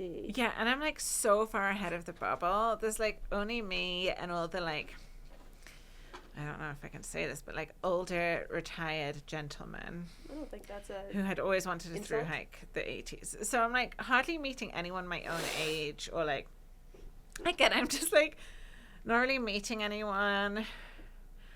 I did meet a handful of cool people.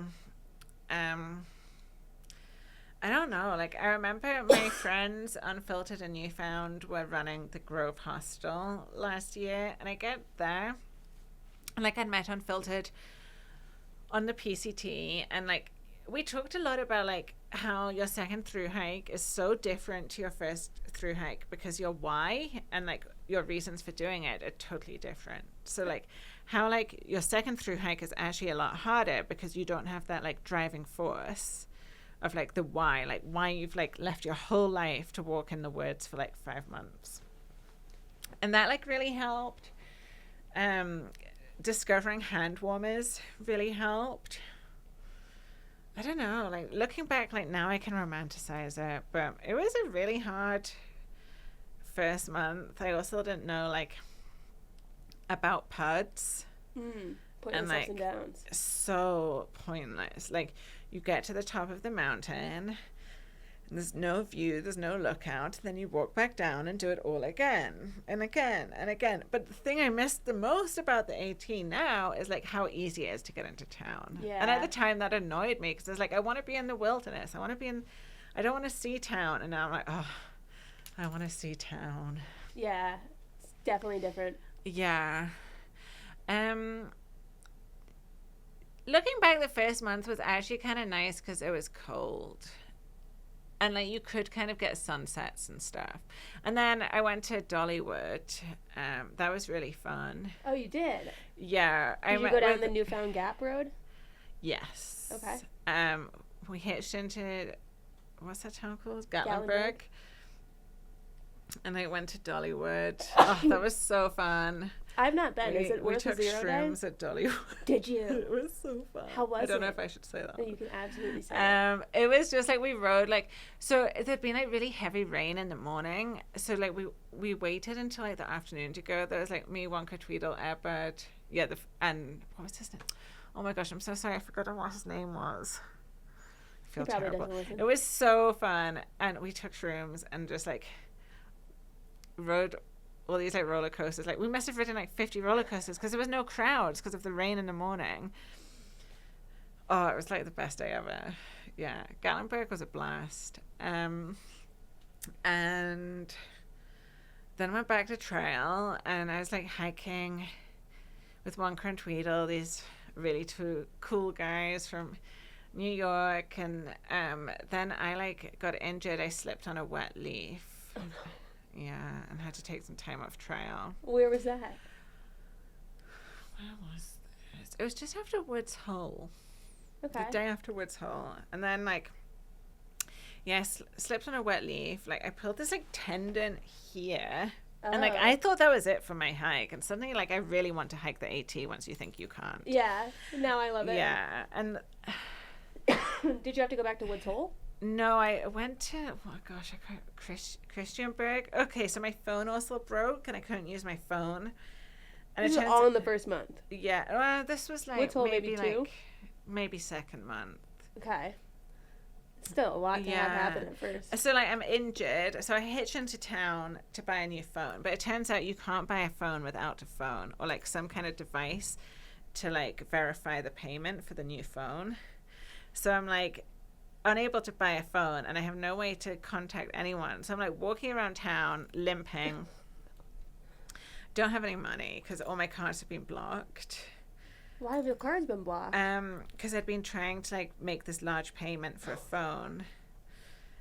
You can't call them to let them know. Yeah, and I smell so bad. I have no one's number apart from, like, my parents' house number in the UK. Yes. So what do you do? So I go into this hotel and I, like, smell bad. You know, I'm, like, dirty. I've just come up the trail. I go into this hotel and I, like, they let me use their computer and I finally managed to log into my email. And I email my mom and I'm like, can you, like, help me? I need to get some money to buy a phone. Anyway, she's, like, so sure it's, like, a spammer. But eventually she, like, gives me some money and I manage to withdraw it in cash in, like, tiny payments. So I go back to the Best Buy with this, like, wad of cash to buy a new phone. And they gave you one? Yeah, I got a phone. And then it's like, okay, I'm going to go to urgent care for my injury. So I get an Uber because, like, obviously now I have a phone. There's no way I'm walking anywhere. Right. I get an Uber and the Uber drops me outside urgent care. And as I get out the Uber, like, someone crashes into the Uber.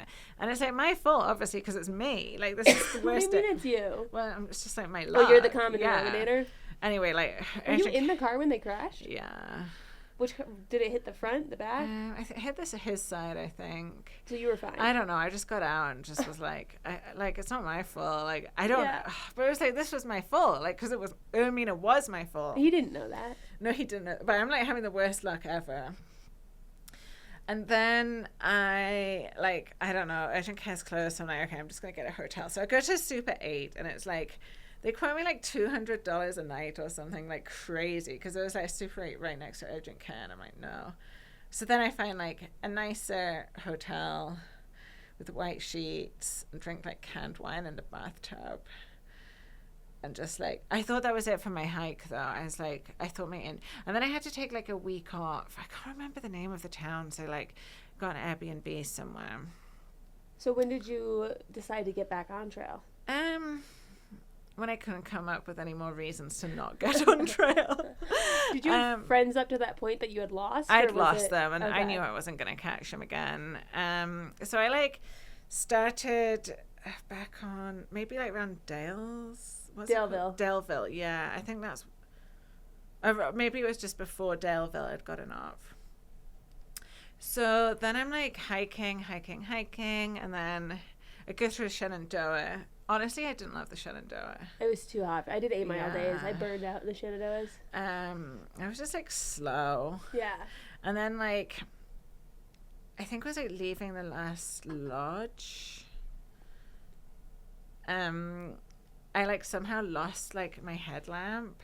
And, like, it's getting dark, and I'm like, I have to camp, and I have no headlamp. And then there was a big sign saying no camping, and I'm like, but I don't it was, like, on a ridge, and it was raining, and I was like, I don't have any option. Like, there's a tent site, but, like, it says no camping, but, like, I don't know, I thought it was for, like, reforestation, but it's like, the safer option for me right now is to pitch my tent. I've lost my headlamp. So I pitched my tent, and, like, that night, a saber-toothed rodent eats my backpack. What? Yeah. Like, a rat ate my pack. Like, the whole pack? The hip belt and, like, the strap. No. So I wake up in the morning and, like, I can't, like, I'm, like, packing up my stuff. My friend Cool Rocks was meeting me in town. Wait, what's the town? Like, in Virginia. Not Front Royal. Front Royal? Front Royal is one. Is that a town in Virginia? That is a town in Virginia. So it's at the end of Shenandoah. Yes, I was meeting Cool Rocks there. And then I'm like I can't, I can't hike. Like, my pec's broken. So I had to, like, walk back to the road, and my friend had left, who was taking a few days off trail, came to pick me up in his truck. Yeah. So then I, like, had to, I always say it's, like, because of that rat, I had to go ultralight.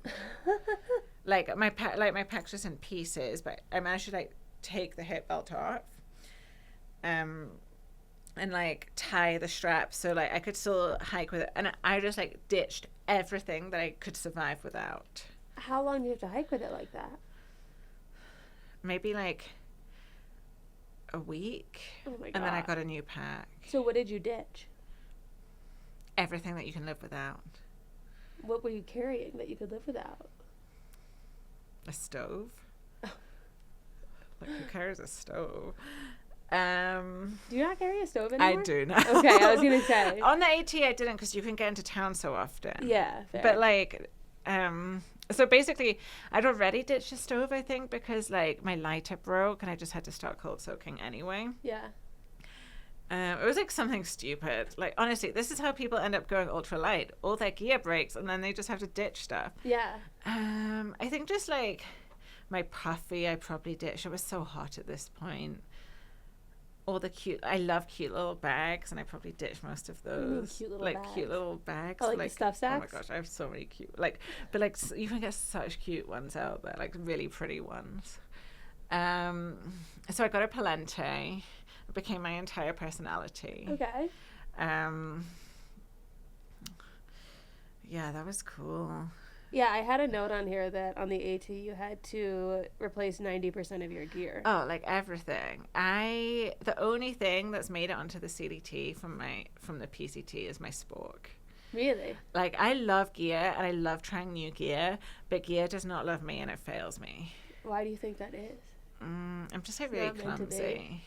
I'm just like hard on my stuff. I'm like, I don't know. But yeah. Then after that, I think, like, I got tested for Lyme disease. I got this, like, I went to urgent care, like, maybe 3 or 4 times on the AT. That trail just, like, ate me alive.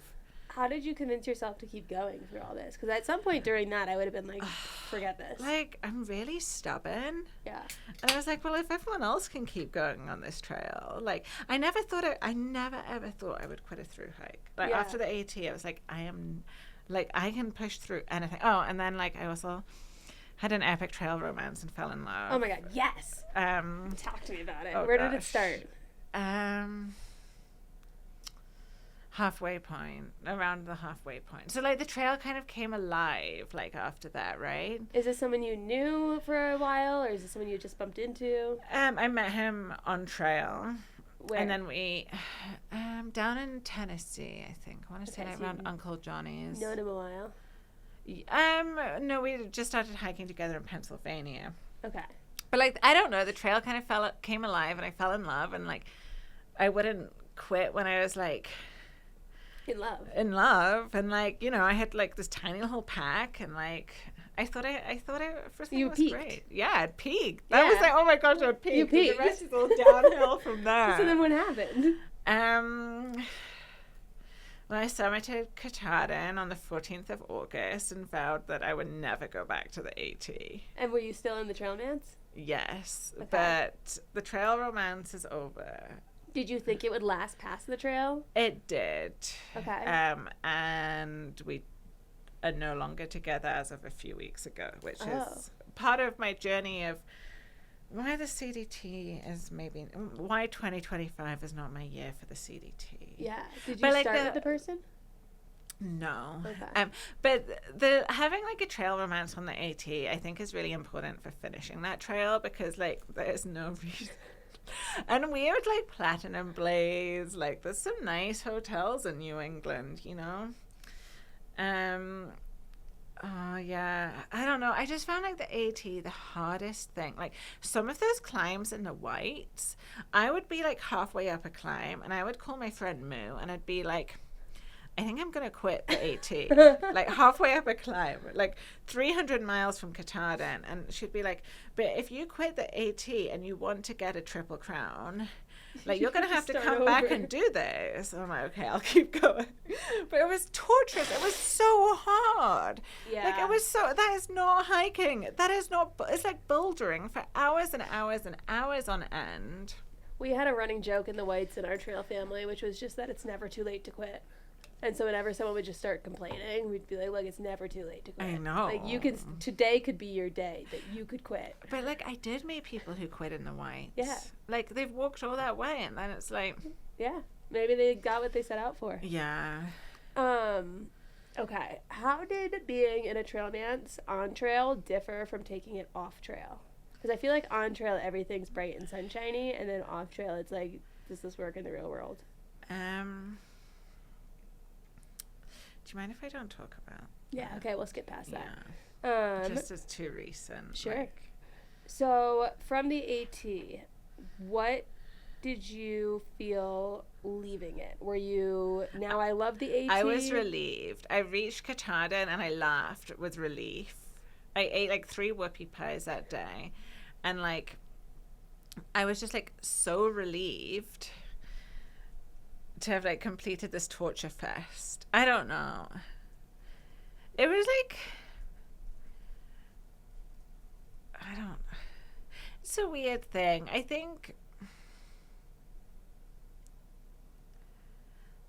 the AT, like looking back, it's like such a special trail, but in the moment it's like, this sucks. You only like it in retrospect? Yeah. And not in the moment. I was like, this is type 5 fat. I mean, there were cool parts. Like, I climbed, like, Mount Madison in a windstorm at night. I believe anything you can night hike anything.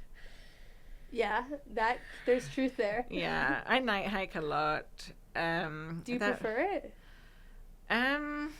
No, but like it's the only way I can get the miles in because I like mess around and get distracted all day. So it's like if I don't night hike, I won't finish. Do you have like a routine that you fall into where you have... I have zero routine on trail. Every day is so different. Do you set an alarm? No, some days. Do you try to get started by a certain time? No. What's the typical start time? Can be anything from 4 a.m. to noon. Wow. Variety is the spice of life. I like that. It's really not. It's chaos. It's like... Yeah, organized chaos. But it kind of worked for me on the PCT and the AT, so I thought, like, I have, like, ADHD, unmedicated ADHD, so it's... At night hiking, all the distractions in the day fall away, and it's just, like, me and the rhythm of the trail and the night, and, like, I can't see anything apart from where my headlamp is shining, so it's, like, I get most of my miles in when it's dark, which I know is crazy. Yeah. I've done a bunch of night hiking, and the part that I get torn about is I'm not seeing anything. Mm-hmm. So why not just be on like a treadmill? Yeah, that's where I get at really myself about it. You know? I think going through like certain places, it's cool, but that's a really good point. But sometimes it's my only option. Yeah, hey, I've been there. Like also, I can mess around in town for hours, or like mess around like just sitting on the side of the trail and like start picking my feet or something, and then it's like before I know it, like there goes the day. Right? It's like I've spent like 3 hours looking at my feet, and everyone else has hiked like 10 miles already. Yeah. Okay, so from the AT, now we're in last fall because you finished when? I finished August 14th. Okay. And then worked seasonally for the winter? Yes, I was in France over the winter, getting my ski confidence back after my ACL reconstruction, which was like really important for me to get one more winter season in and ski every day again. So that was cool. Got the confidence back? Yeah. Oh, yeah. Did you know when you got off the AT that the CDT was this summer? Like, did you know that's next? I decided I was going to do the CDT in 26, which in reflection would have been a much better idea. I think it's like maybe it was too soon. There's a lot of reasons why I've probably quit the CDT. We're finally here, so we can start getting into it. Here. So we're not going to skip ahead, but we plan on doing the CDT in 2026. Somehow we are sitting here in these chairs in 2025. Yes. So where did that change? my trail romance didn't make it, and I got really sad again. And obviously, when you get really sad, you decide to go through hiking, because usually that makes you feel better. I decided to go northbound on the CDT because the timing, I'd finish my job and then I could get on trail. So I can now talk openly about a series of events on the CDT that have led to me deciding to quit the trail. Yeah, okay. If we're going to flash forward, we did have this pop up as a... It wasn't even the first or second or third or fourth thing that you said to me today. Yeah. It was just like we probably spent 30 minutes together. And then right before we started to record, you were like, yeah, I also think I'm going to quit. So this is like we're deciding this right now. It's not decided. I kind of decided this morning. Okay.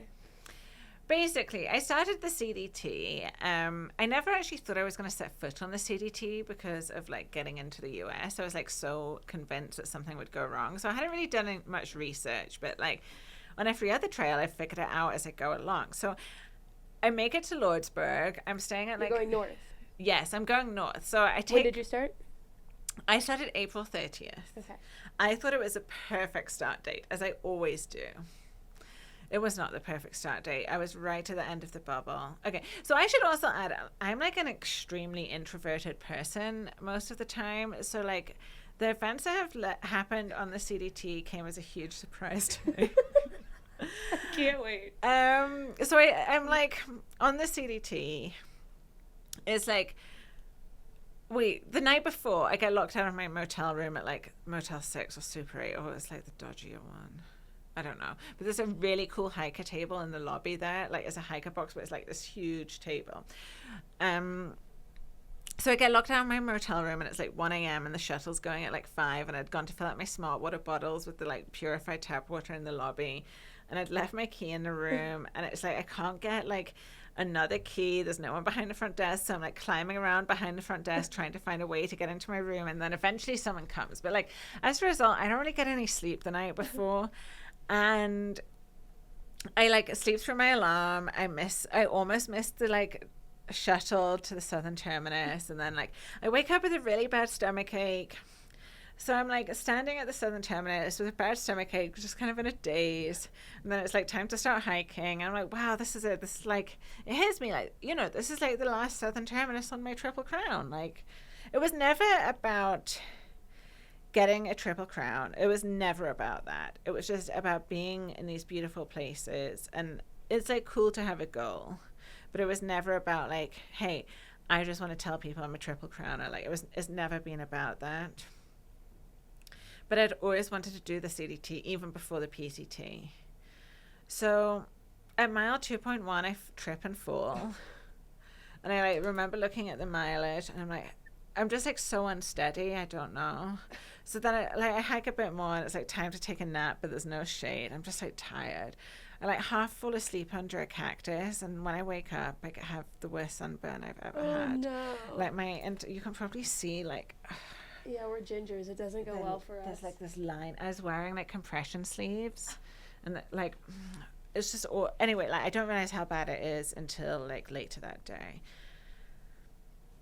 That then turns into sun poisoning.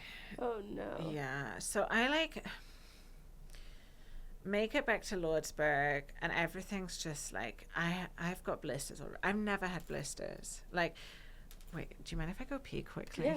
Is that okay? Yeah, definitely. So we're talking about heading back into Lordsburg with blisters, and you never get blisters. Yeah, I never get blisters. So I'm like limping. And for some reason, something else I'm really against carrying, if you want to be UL, is camp shoes. But for some reason, I decide I want to carry camp shoes on the CDT.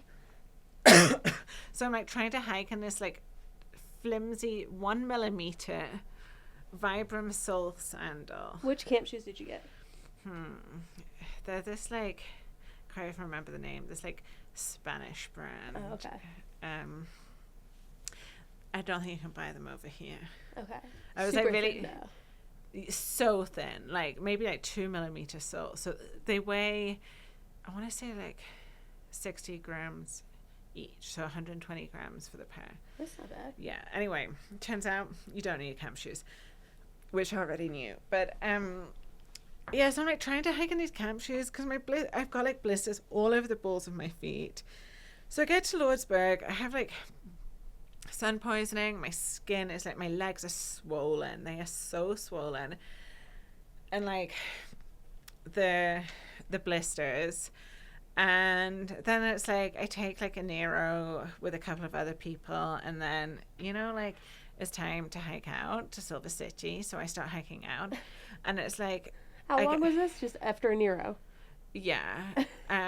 So I walk for like the section between Lordsburg and Silver City. I get really sick, like flu or something. Jeez. And I've never been sick on trail before. Like everything else has gone wrong, but I've never been sick like this. And like my skin is like peeling. It's like starting to peel. It's like crazy, like blistering and peeling. And then there's this like 14-mile road walk into Silver City, and there's like this, obviously as a purist got to do the road walks, and there's like this huge construction going on along the road, and like I only pack out like 2 liters of the cow water for 14 miles, but it was so hot and there was like no shade. So we get to Silver City. Oh, I also decided on like the first day I hated the pack I was using, so I ordered a different pack. Yeah, but like the gear thing, like I think I finally got my perfect setup. What is it? What's the pack? I'm using a Palente Desert pack, which I love. It's really comfortable.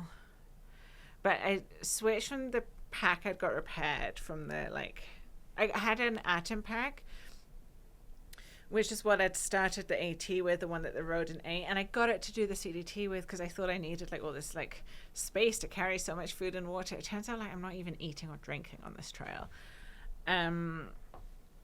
Yeah, so it's like, wait, where am I? So I get to Silver City, I get my new pack, I take a zero, but it was like the most stressful zero ever. Like, I don't know. I just like don't feel rested, and then I hike out and I see after Silver City, that's it. I'm like, I see nobody really until now. And like when I say I'm extremely introverted, until now, you mean like today, like us? As in, like I've met in total after Silver City, I met about 10 other CDT hikers. Over how many miles? I've hiked. I think I'm at like mile 1180 trail mile, but I've got 1,000 miles of a continuous footpath with alternates. So, yeah. So, like, I kind of lose everyone because like I'm sick. I'm going slower. And you're at the tail end of the bubble. Yeah, and I thought I had the perfect start date for the snow in the San Juans. So after Silver City, I get to Doc Campbell's, and there's a couple of hikers there.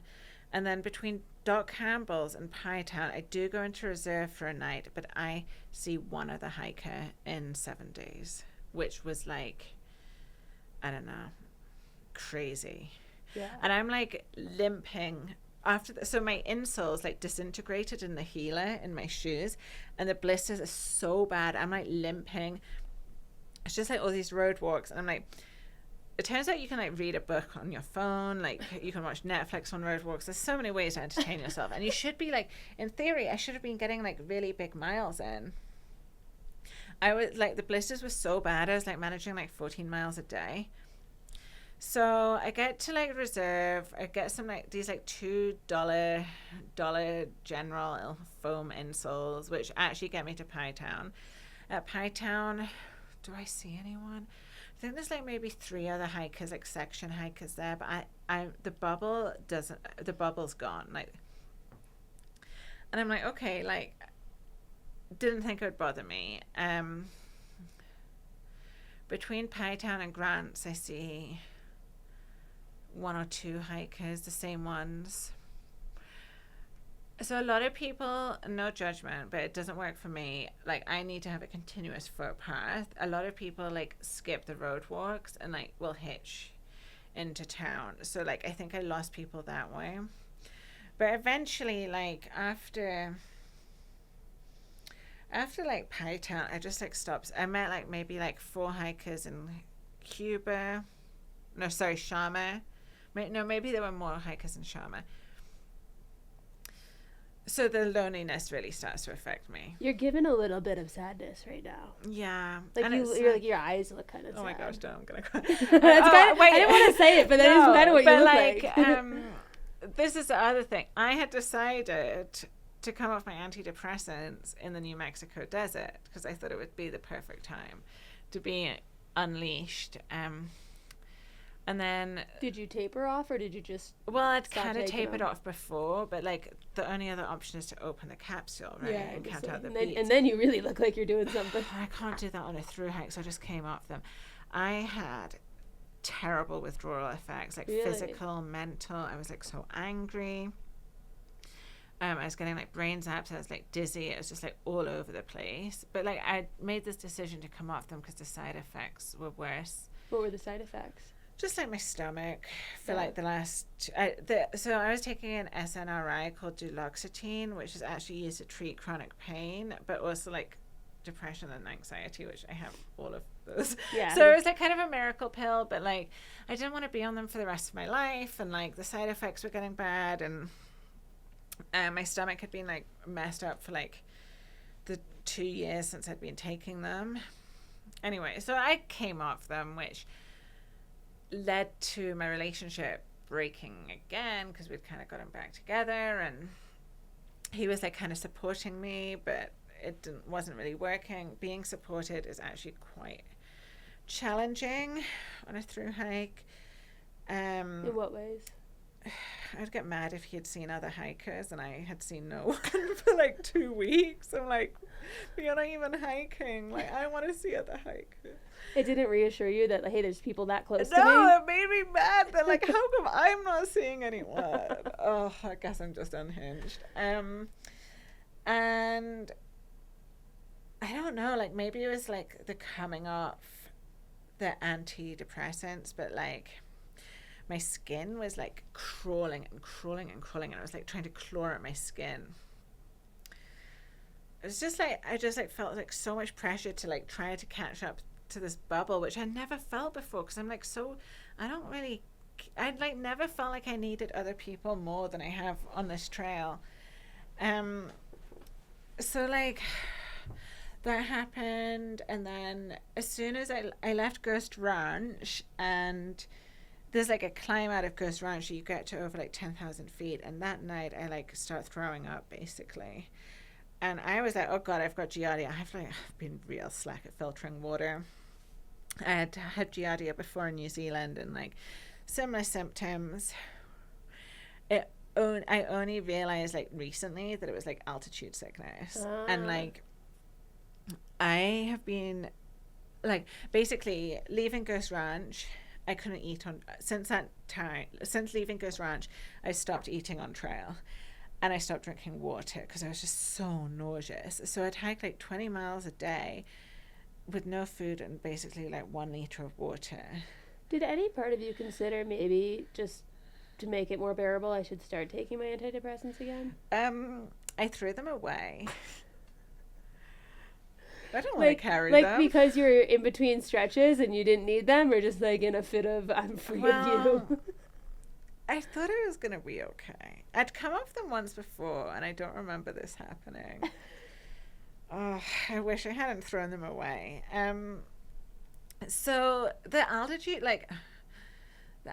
sickness, like I thought I was just so nauseous. I wasn't eating. Like my stomach was all messed up, which might have also been the withdrawal. And like, yeah. So I'm like so I get to Shama, and I do the South San Juans from Shama to Pagosa by myself, and I am like, there's so much snow, and I see like nobody for like 4 days, and like one day I literally managed like 9.6 miles in 14 hours because there was so much snow, and like route finding, and it turns out I don't really enjoy like route finding when I feel like so much pressure to get miles in, and it's like so cold at night as well. Are you doing better than the standard hiker in the snow because of all your ski experience? I would love to say yes, but I doubt it. I don't know. I just like, It was like fun for the first day, and then I was like, oh, and I have to do this all again tomorrow. But I also feel like no one really goes into that section alone. Yeah. Like, and I shouldn't have really done it alone. Was it sketchy? Yeah, there were parts of it that were sketchy. I'm like self-arresting like crazy, like flinging I'm trying to like glissade down this like wall of snow, which is like really steep. I have no idea what I'm doing, but I'm just like crawling across the snow on all fours, trying to like not post hole as much. And it's like so beautiful, but it was just exhausting as well.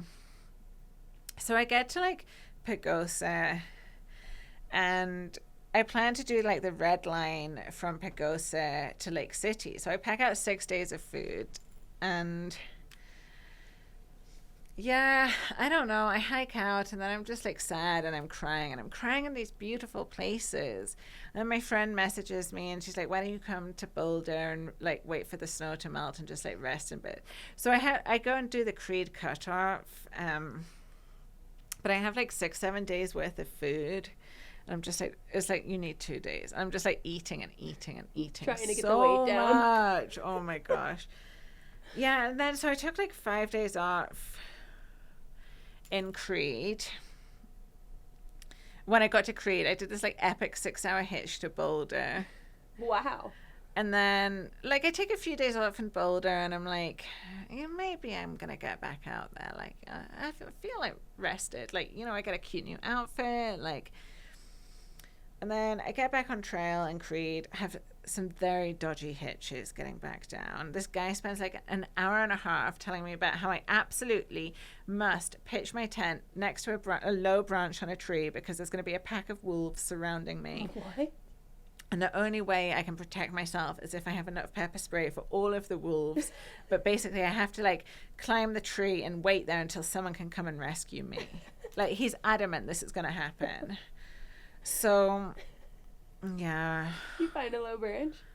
I think I like slept next to a tree that night. I got back on trail, I'm not going to lie. But like, I don't know. I'm just like back in these beautiful places, and I'm just like sad and heartbroken because the relationship had failed again. And like, yeah. I'm just like crying, and I'm like, I want to be there. But I'm like pretty stubborn. So I'm like, okay, Creed to, where was the next place? Creed to Salida. And that joins the Colorado Trail. So there was this like day where it's like mostly road walking on dirt roads. Do you know what I'm talking about? Like, I know where you're talking about and what you're talking about. I have not done it though. And yeah, like I start chafing, and like I've never chafed in my life. So I'm like trying to tie like my bandanas around my thighs, and it's like the chafe was getting so bad it was like infected and like spreading all down my legs. So that sucked. And then like there was like this long day. I did like maybe 23 miles of like these dirt road walks, and then I pitched my tent in this like pile of grass, like tall grass. It was definitely not a campsite. Anywhere can be a campsite if you close your eyes and believe, though. So no one-liners on this, right? And yeah, I just like scream into the night, I hate this fucking trail. And it felt so good. It felt so good to announce this to myself, to the trail, to the world. Like, no one could hear me. There was like, but it felt so good. And I was like, okay, first I've just like accepted that I'm really struggling. Yeah. Like, the next day I wake up and I throw up. The trail gods had heard. And then I'm like, what the hell's going on? Like, why am I throwing up? Like, it was like, usually it'd just been like dry retching from the altitude. I hadn't realized at this point that it was altitude sickness. I wasn't even over 10,000 feet.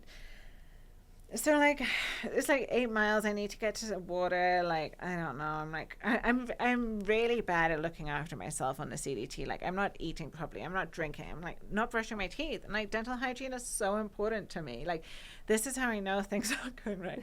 I get to the river and start drinking. I like filter. I've been like kind of slack at filtering my water because it's like, I just like don't have anything left to like give right at this point. And if it's like snow melt, I'm like, it's gonna be fine. So I'm like, I chug a liter of water, and like I'm about like the next liter I put like element in, and I like start drinking it, and then I like start violently throwing up, and I'm like, what the hell? Like the trail god literally heard me scream. Yeah. I hate this fucking trail. They're smiting you. And then I realized, like, oh my God, I have got altitude sickness. Like my fingers and I'd been taking Diamox, like the altitude medication that like I'd taken it in Nepal and it would really help. I thought if I take that, like everything's going to be fine. But like it wasn't. And like my fingers and toes are like tingling. I'm like not peeing. I pee like maybe like once a day. I hadn't even realized all of this stuff. So I'm like, okay, what do? Do I get to a lower elevation? I'm like looking at far out. Obviously, I haven't like downloaded any of like the Gaia GPS or anything that you might actually need to get to a lower elevation. So I'm like, if I want to come back to this exact, because I'm a purist, I'm like, I always have to think ahead. Like, if I want to come back, can I get back here? Yeah. I realize like I can't, so I just keep going. So I make myself like eat something and just like drink water really slowly. And then I like after that I started like making hot drinks, which helped a lot.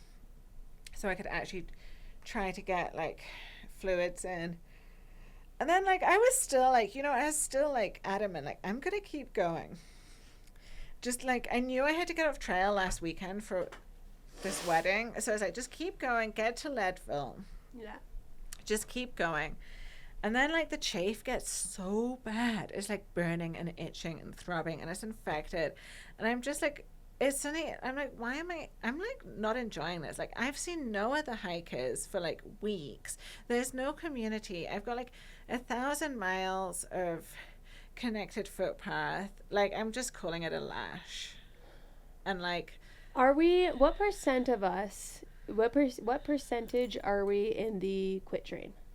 I think like my other option was to flip and try going Sobo, but then obviously I can't go all the way to the northern terminus because I don't deserve that. So I'd have to like go somewhere lower in Montana and like connect my footpath. But like I think like I suddenly realized like how important it is to actually be in a good mental headspace when you want to spend so much time alone. Like when you have to when you are spending so much time alone. I think coming off my antidepressants was the biggest mistake I made. Yeah. And it's like the other mistake I would say is I think I decided to do the CDT too soon after the AT because I don't want to walk minimum 20 miles a day. I just like I don't want to walk. Miss it enough. It's not that like I also like couldn't get the right shoes, like the blisters, like I just like I really want to be here, but for what am I trying to prove? It's like when I did the PCT, I so badly wanted the title Thru-Hiker, right? Like that was so important to me. And when I look back on the PCT, the thing I cherish the most are the friends I made. And like with the AT, it was like I felt like, okay, it's like the same with like Heather Anderson when she wrote about like doing her second FKT. It was like, was it a fluke that I did the first one? It's like, was it? I need to make sure like I can thru-hike again. I did the AT, and it's like now it's like sure, like getting a triple crown would be cool, but it's never been about that. It's always just been about the experience. And if I'm miserable, like I think I just like I want to like really appreciate being in these beautiful places. Instead, I see like some wildflowers and I just start crying with sadness. So I would say like you have to be in a like the trail doesn't heal you, right? And like you have to kind of be okay with who you are and where you are in your head before you go. Like if you don't see anyone for 7 or 8 days, that's a long time. Yeah. And like like I said, I'm extremely introverted.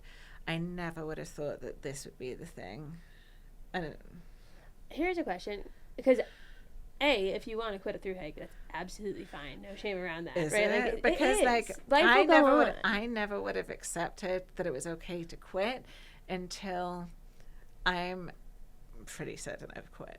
But you also, like, these are limitations that you're putting on yourself and, like, rules that you're putting on yourself. Like, you're saying I can't flip to the northern terminus, even though I'm not allowed that northern terminus. But who's not allowing you? It's yourself, right? Because I also, like, say I do connect my, like, flip to the northern terminus. That means, like, my Triple Crown would be completed in, like, Leadville, which, to be fair, isn't the worst place. It would be completed. Yeah, I just, like... Yeah. I feel like there, and you can correct me if I'm wrong, but I feel like you're imposing certain rules. Like, I haven't earned being able to go to the northern terminus, so I can't flip there. Whereas a big symptom of what is troubling you seems to be the loneliness. Yeah. And it is southbound season. We're in the prime time of people starting Sobo. It seems like there's not even that many Sobos. Like, I've been talking to quite a few Sobos. Yeah. I have thought about flipping up to, like somewhere middle of Montana. What about even just like Colorado, Wyoming state line going north still? Yeah. Yeah, I guess, like, I'm just not sure I'm ready to finish my Triple Crown, because here's the thing, right? Oh, okay, interesting. What happens once you have that? Exactly. Who am I without this thing? Like, thru-hiking has become, like, my personality, right? Yeah. Like, it's become, like, who I am. It's become my hobby, my passion, my everything. So what happens? Okay, there's two things I'm scared of happening. I'm scared of finishing my Triple Crown, and this is a really big thought I had in New Mexico. Like, I cried just thinking about, like, what happens next? But also, it's like, what happens, like, if I do, like, I'm not injured, right? I'm really stubborn. I could get back on trail in Leadville and keep walking north to the Canadian border and complete my Triple Crown. And I would hate thru-hiking by the end of it. So what happens if I keep going right now? Or I could flip, go southbound, and hate thru-hiking. Right. What happens if I'm just ruining my big passion for myself right now? Because, like, part of me is like, okay, I can go back to UK, get back on my meds, get healthy. Well, that was going to be my next question. Is what does quitting look like? Yeah, and then I don't know. I could come back, hike the Arizona Trail, 15 miles a day, 00 in every town, and rediscover why I loved thru-hiking. Yeah, that's not a bad plan either. I could, like, leave the CDT, sell all my gear online, and never come back to this whole thing. Is there a world, because it sounds like to go back to the UK is to go back on my meds and get healthy. Is there a world where they could just send you a prescription here? I mean, in theory, but I think it takes, like, it takes a month, quote unquote, for it to hit in, but I think that's if you're just going from nothing to it. Also, it's like, but maybe I'm just, like, not ready. Maybe. To finish my, like, this is the thing, like, I don't think I am ready. It's not that I care about, like, the title of Triple Crown, but, like, what happens when you don't have this goal anymore? What happens when, like, everything you have that has defined you and you've worked so hard for and you've been so passionate about, what happens after that? Sure, there's other trails, right? Yeah. There's other long trails, and you can always hike. I always said, once I've done my Triple Crown, I will hike the PCT again and again every year for the rest of my life. That's probably not realistic, right?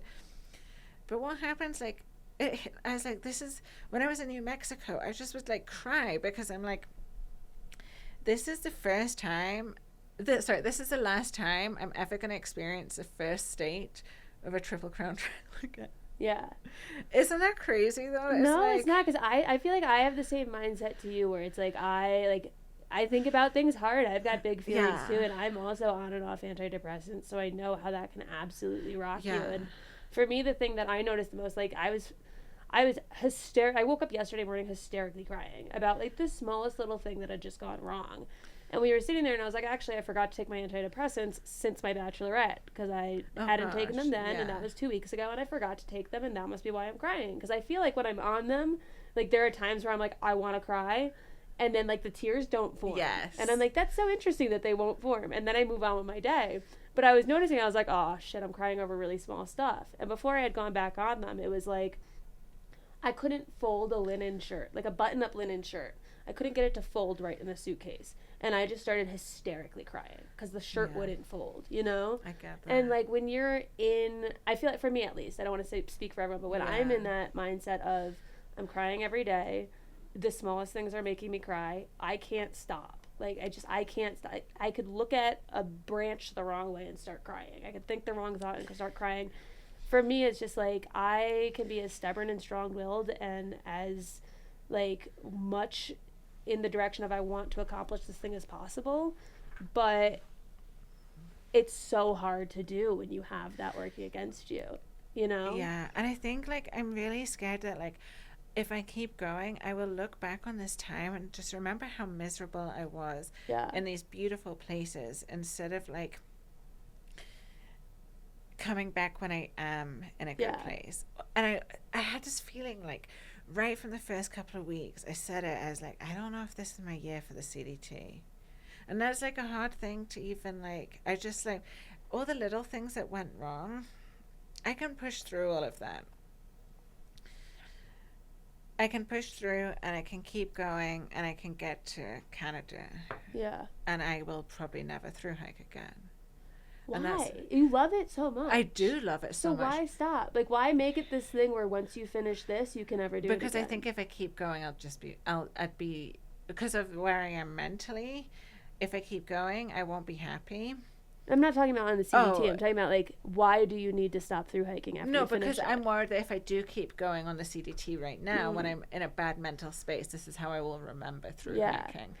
I mean, I'm with you on the. I think the crying, like, I love a good cry, but I think that's something that can be so hard to live life around. That's something to manage. And there's, like, no one out here. Yeah. And I know a lot of people who have gotten off trail. I know people who have flipped. I think the bubble this year was exceptionally small to begin with. I think I've thought about it for weeks now. Yay. Like, for me, like, when I took, like, a few days off and came to Boulder and then got back on trail at Creed and then knew I was getting off 2 weeks later to go to this wedding, I was like, I'm just gonna get through this. Like, I'm gonna push to get to Leadville. And there was, like, my last night on the trail, I, like, didn't get out of my tent until, like, noon that day because I just, like, couldn't be bothered to hike. And, like, then I ended up having to night hike and I just, like, slept, like, in a pile of shrubs and, like, just on my tie rack. And I'm like, it's like, this could be your last night on the CDT for now. Yeah. I was like, I didn't even feel anything. Yeah. Whereas on the PCT, like, I sobbed. Like, even on the AT, it, like, hit me. It was a big thing. I'm like, I don't know. It's a very lonely trail. I never would have thought, like, the loneliness would be the thing that got me off. Yeah. And it's, like, I think, like, so much of, like, why people love through hiking, even if you're, like, extremely introverted and need a lot of time alone, there are always going to be people around you that you can dip in and out of when you want to. But what happens when there's no one around you? I know, I'm such a people person. That would kill me. The one thing I can say is when I did the PCT, I was not about the Sierra in the snow. Yeah. Like, I'm 5'1". I say it over and over, I don't belong in one of those high rivers by myself. And so when I got to the northern terminus of the PCT, it was always my intention to go back and do the Sierra, so that was all in 1 year.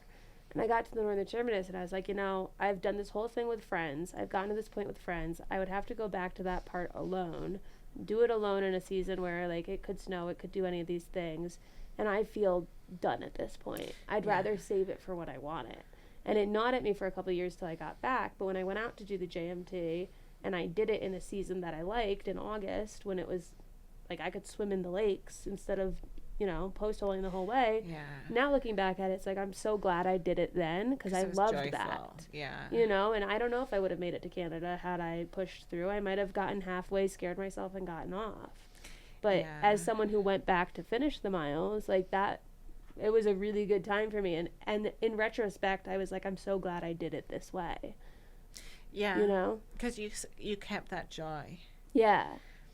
But there's times I've fucking hated trails too, you know? Like, it's not just always joy, and then it's it's like, well, there's times where I'm like, man, that part was so hard and I wanted to quit so hard, and I'm so glad I didn't. And I think that's where you're at too, where it's like, how do you know if it's one of those points or if it's like an I know no? I think I know now. Yeah. Like, because I'm like, okay, I could like hitch back to Leadville tomorrow, right? Right. I've got all my gear. I just need to do a resupply. Hitch back to Leadville.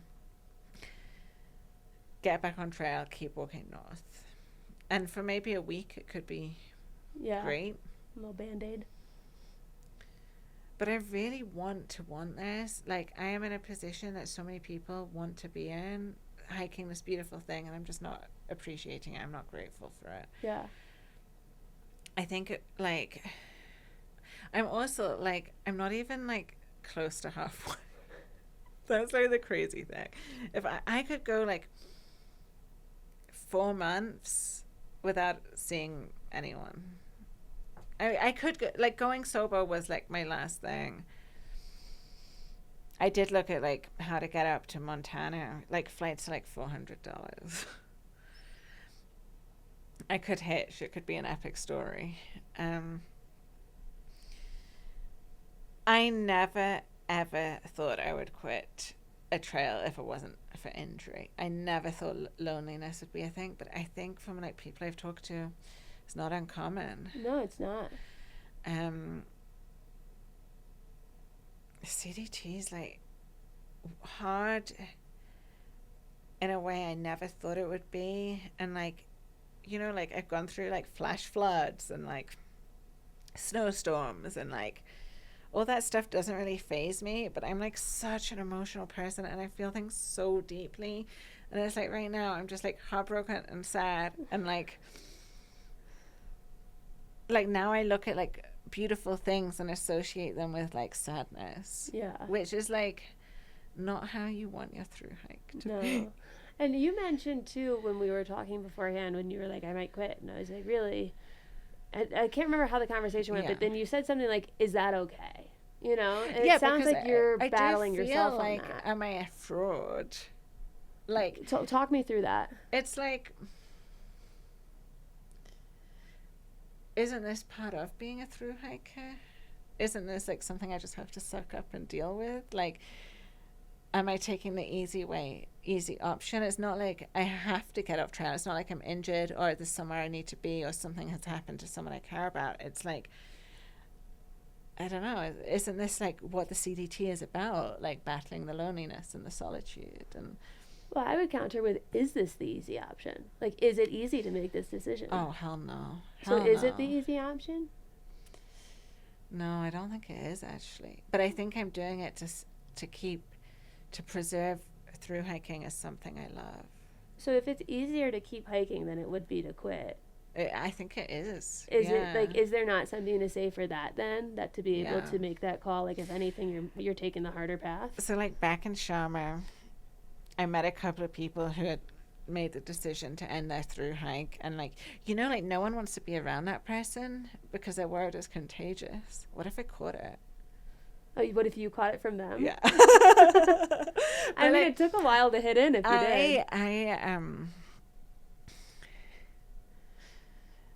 did. I've talked to a lot of people who are quitting the CDT, mostly. Also, here's the other thing, like your first through hike, there's always a big why. Yeah. Your second through hike, there's always like the reason you gotta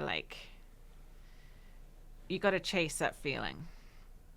Maybe there's usually like I said, my friend Unfiltered was like, your second one is hardest because the why is different. Yes. What is the reason I'm doing a third one? I already proved to myself that it wasn't a fluke that I could through hike. You don't care too much about the Triple Crown title? I mean, it would be nice, but I'm not like, maybe I'm just trying to be cool. It would be fucking awesome. Yeah, but I feel like a title's not enough to push you through that many miles. It's like, it's definitely not. It's more like I wanted to feel alive. Like I want to feel alive in these like high mountains. I had to take the West Collegiate low route because of the altitude. East Collegiate, actually, if it's the low route, right? There is a alternate. It's a purple line on the CDT, which is different to the East Collegiate. Oh, it's an alternate to the alternate. Yeah, it's the old CDT. And it's like, so I couldn't even be on these like beautiful ridge lines where like I like to night hike and get the sunset, because like I can't breathe. Yeah. And I was like sitting at the bottom of this like climb before, do you know Hope Pass? Mm-hmm. Been up it. Hope Pass sucks. And I was sitting at the bottom of this climb, and I started getting like just really bad anxiety about how I had to do this climb. And I was like trying to work out if there's a way around it. And I'm like, but I'm not going to be able to breathe. Like, what if I get really sick? Like, what if I die? It was like stupid, right? I was like, whoa, like now I have elevation anxiety. Like now, it's like on the AT, like I feel like the trail was like so hard, like physically. This trail is so hard mentally. And it's like, yeah, I'm pretty sure I'm done for now. I mean, I might go home, come back in 2 weeks' time and go sober. Who knows? Yeah. Like, I might come back to this trail in 4 years' time. I might come back in 10 years' time. I might never come back. I mean, the thing is it's always going to be here. Is it? Public lands and all that. Yeah, but I don't think they're going to make it so that you can't walk through it. You know, like we're not going under the ocean. The ocean isn't going to flood. One must hope we're not, yeah. Right. For the CDT, at least, that would be a rough state if that happened. Like, it's not something like, oh, if I miss this concert, Taylor Swift's no longer doing the Eras tour. Oh my gosh, you know, that would be like awful. There's other years I didn't go. I regret that. But what does what's next look like for you in the current mind state right now? Is it the go home Arizona trail thought process? I have no idea. Go with the flow. I could go to Mongolia. I could do anything. Yeah. I just like, oh my gosh, I need to get my spark back. Well, that was something that we've talked about when we've talked about quitting before, because we've never had an instance. This is new for Backpack Radio in 8 years. We've never had someone decide to quit on episode. This is the first. So at least you can live with that. Yeah. But we've talked about like the idea of quitting in retrospect and like what that has meant for people. And something that's come up is like, man, there's so many things to do. There are so many places to go, things to see. There's paddling, there's biking, there's, you know, like if you're not enjoying one adventure, there's so many different adventures that you could turn to. I think like I've always loved hiking, but right now I just kind of want to lie around and read books. Yeah. That sounds kind of nice. I just like want to do this. Yeah. And I do think like so much of it, and I would say this like anyone else who's like planning a back-to-back thru-hike long trail, like consecutive years, I think you need that like time to really want to walk again. Yeah, I needed the time at the desk. Yeah, and I think it's just too much like, oh, I have to walk, like I have to hike, like. Do you do a lot of social media stuff?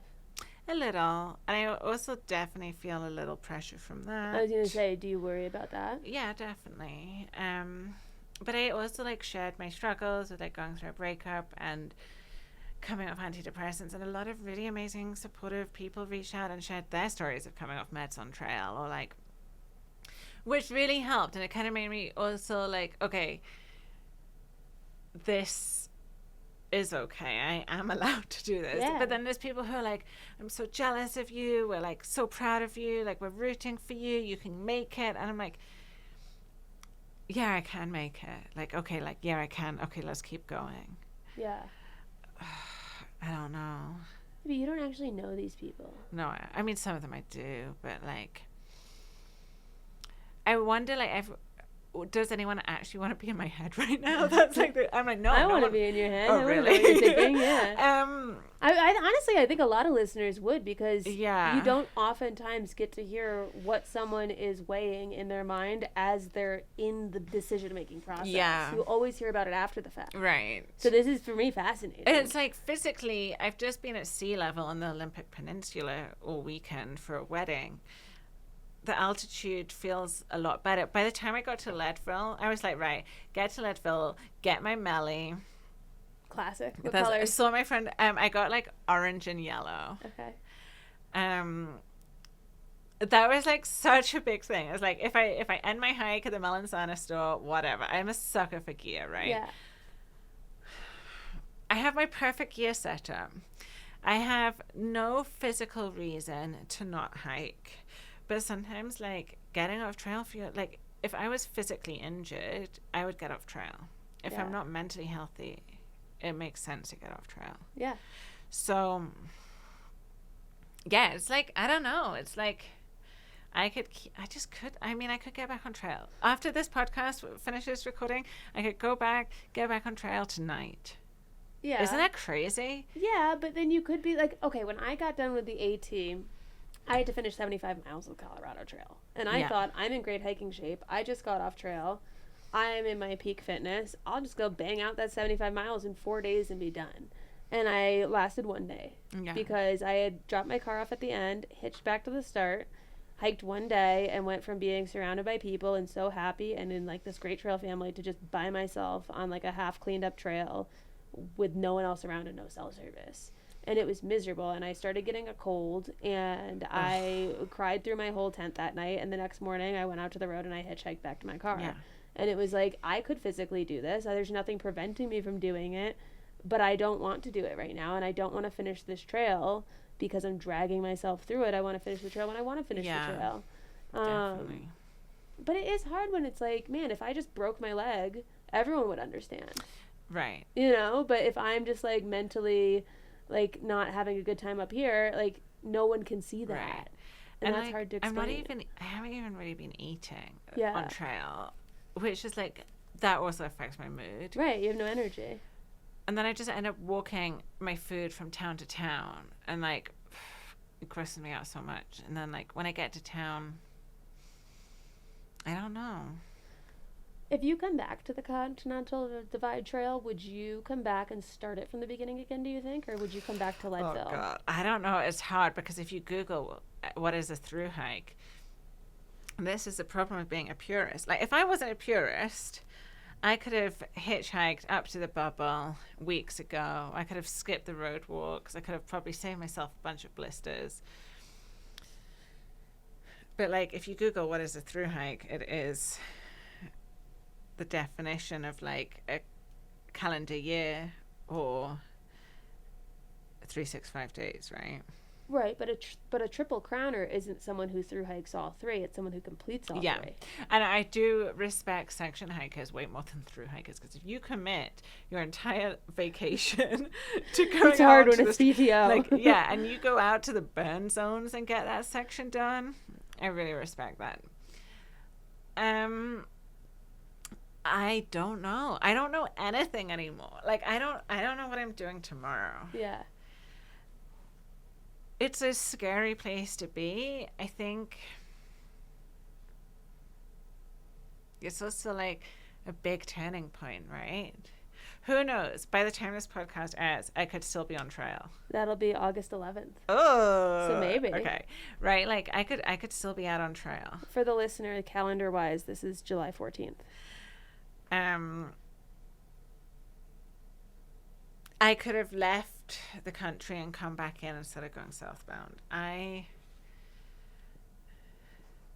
could be on a different trail. I could be in a different country. I could be on a different planet. Who knows? Isn't that kind of cool, though? It is kind of cool. And I also struggle with like how privileged I am to be in that position.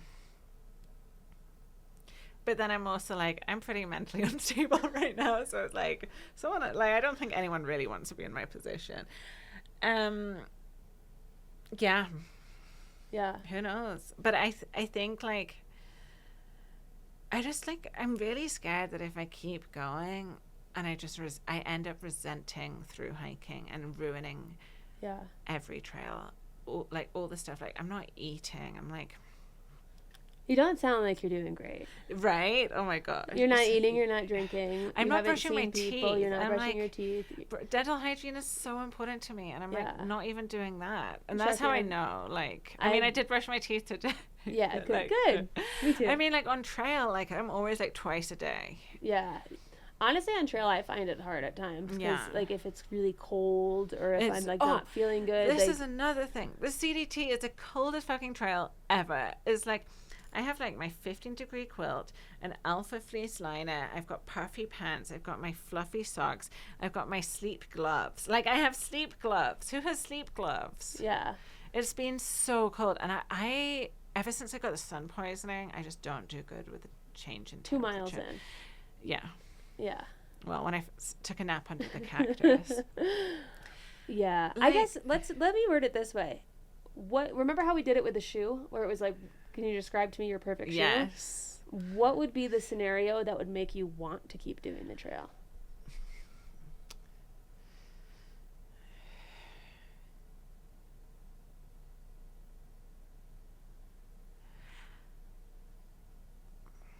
That's a really hard thing to answer because, like, I think, like, mentally I have to go and work on myself to be alone. It sounds like we know the answer then.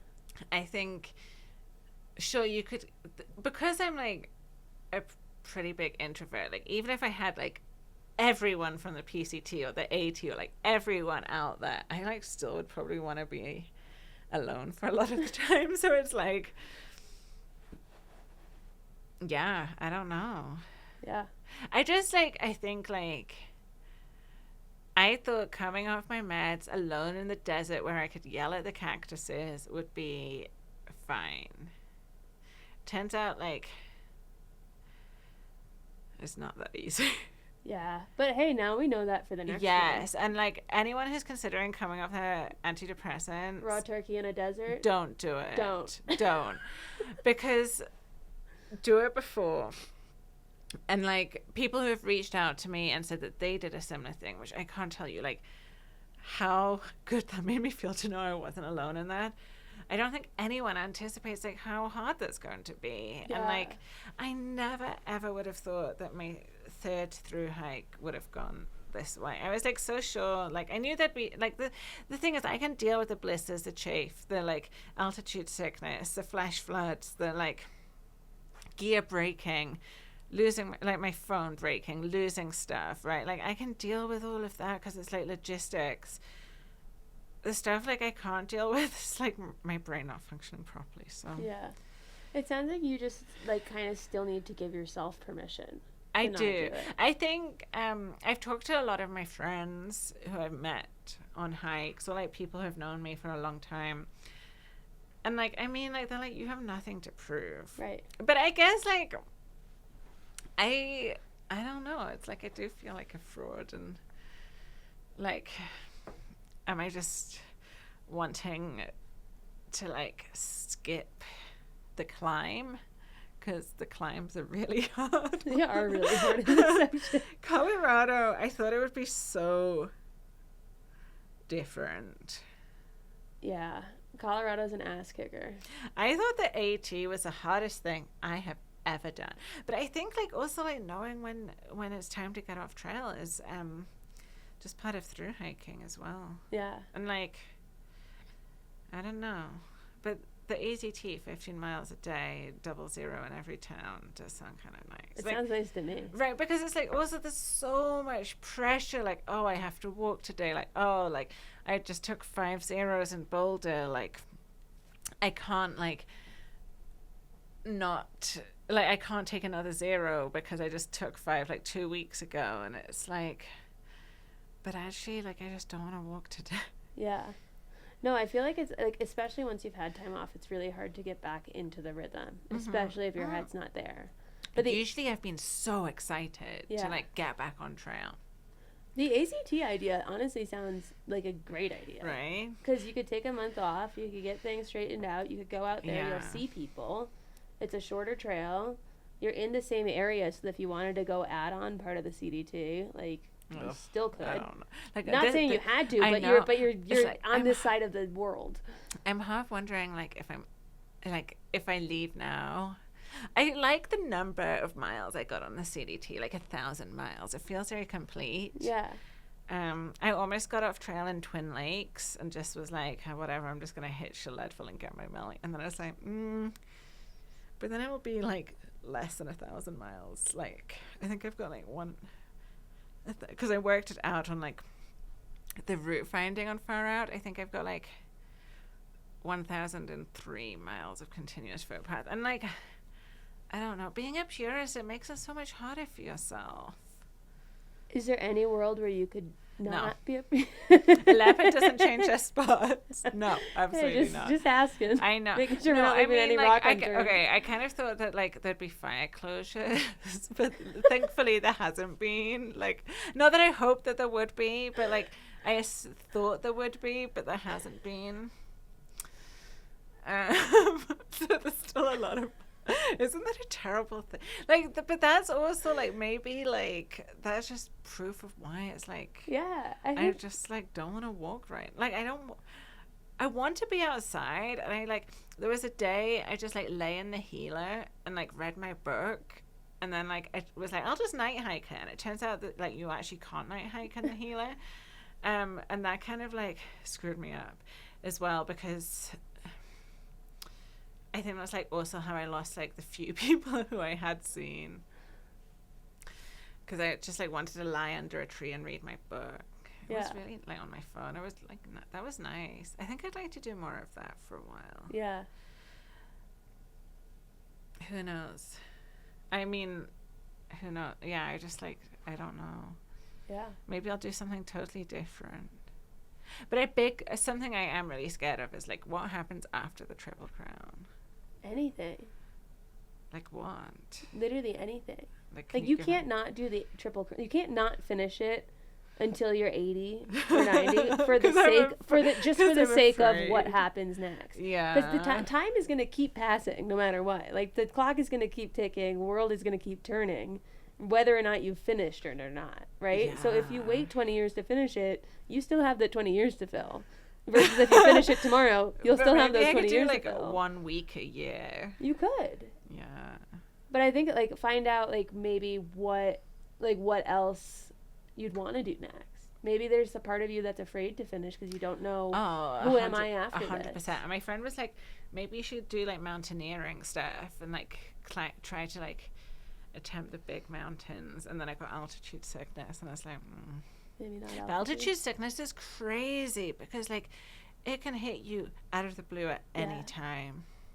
Yeah. Yeah, I don't know. I mean, I've already done like so much cool stuff. Like, I don't know. I think that's like something I'm really afraid of is finishing the CDT. Like, what if I'm not finishing the CDT because I'm afraid to finish the CDT? That's the question I've been trying to ask. Yeah. It's like, what if that's the reason? I think I don't think it's not the main. No, it's not the main reason, but it's definitely. It hit me like that first few days in New Mexico. Yeah. If it helps on this side of the couch, I don't think that you're not finishing because you don't know what to do when you finish. I think you have really good reasons. Why have you never done the CDT? I have no desire to do it the full way through at the moment. There's other things that I would want to do first. I'd want to do the West Highland Way. I'd want to do the Tararora, where it's like if I were to have the time off work, I would probably try to do something international first. I've also done the Colorado Trail, so I feel like as someone who really likes social environments and being around people and that sort of thing, and having already done 300 miles, like I could see myself section hiking it.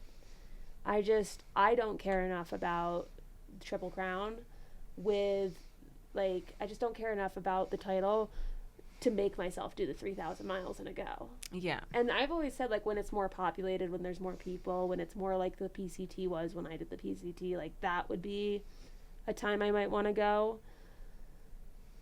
But it's a long trail to not have a better reason to do it other than just to finish. Right. For me. And so I also think the title isn't worth it for me to prioritize that much time on something I'm not that drawn to over other things that I could be drawn to. Did you feel like after the AT there was a certain expectation that you should do the CDT? Yeah, I mean, it's like everyone's telling you you're going. Yeah. Like, oh, we can't wait to see you. Like, it's not even a question of are you going to. It's like an like you're going to. Well, just like how we're laughing at the person that told you that they didn't want to do the AT and they thought it was boring and they'd never want to do it. And we're sitting here like, okay, wait. And I think that's what other people do when we say we don't want to do the CDT is like, okay, just wait. You know, like it'll hit you. Right. Yeah. And I'm waiting for it to hit, and until it hits, it's just like not. I definitely felt like there was an expectation I do the CDT. You think you pushed yourself to do it a year sooner because of it? Yeah, it was too soon. I'd planned to do the ACT this year, 50 miles a day, 00 in every town. And then because I was sad, I was like, oh, a through hike will heal me. Yeah. I'll be around the community that I feel I fit in. And then there's no community. Yeah, I think like trail's really good to have time alone with your thoughts unless you're in a mindset where you need everything except for time alone with your thoughts. Yeah, which is kind of what I need right now. And like for me, I'm someone who will ruminate and like overthink and like replay. And that was part of what was hard for me after the AT when I tried to do the rest of the Colorado Trail was instead of me looking around at what's happening and listening to my book and doing all these things, I'm replaying situations and ruminating on like sadness. Yeah. And there's no distraction. And it's nice when there's no distractions and you're outside until you're dealing with something where it would be really nice to be distracted. Yeah. And like I've listened to so many audiobooks, all the podcasts. Like I don't even really listen to music anymore because I need something to like distract me. Yeah. Because music, my mind can still wander. But even then, when you're in your tent at night, it's like just laying there going to sleep. I know. I just usually start crying. Yeah. Staring at the ceiling.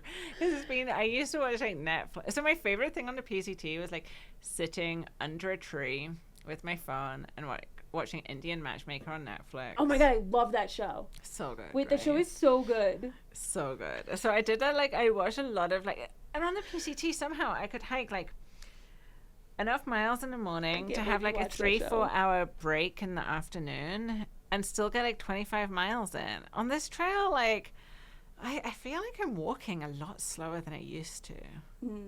Like I feel like I walk really slowly. Yeah. Just because I'm like so unmotivated. Maybe. But it's like I don't know. Maybe the terrain's been harder. The road walks like I also now, like, when I look back on this, my 1,000-mile lash, I just, like, kind of envision it as, like, a one long road walk. Really? Yeah. That would get hard. There's a lot of dirt roads. Well, I feel like part of the purist thing, too, is, like, the connecting every footstep, seeing everything. Like, when you have to substitute high peaks with roads, I'm sure that would give the same effect as I've skipped a section of trail. What's the point? Yeah. And then, like, I don't know, like, standing in, like, a grocery store in town, having to do a resupply and everything, just, like, the thought of putting that food in my mouth was, like, making me feel nauseous. And I'm like, but I have to get calories. I have to get energy. And I know that's also, like, why I've been struggling physically. Yeah. Yeah. CDT is just a lonely, lonely road walk, really.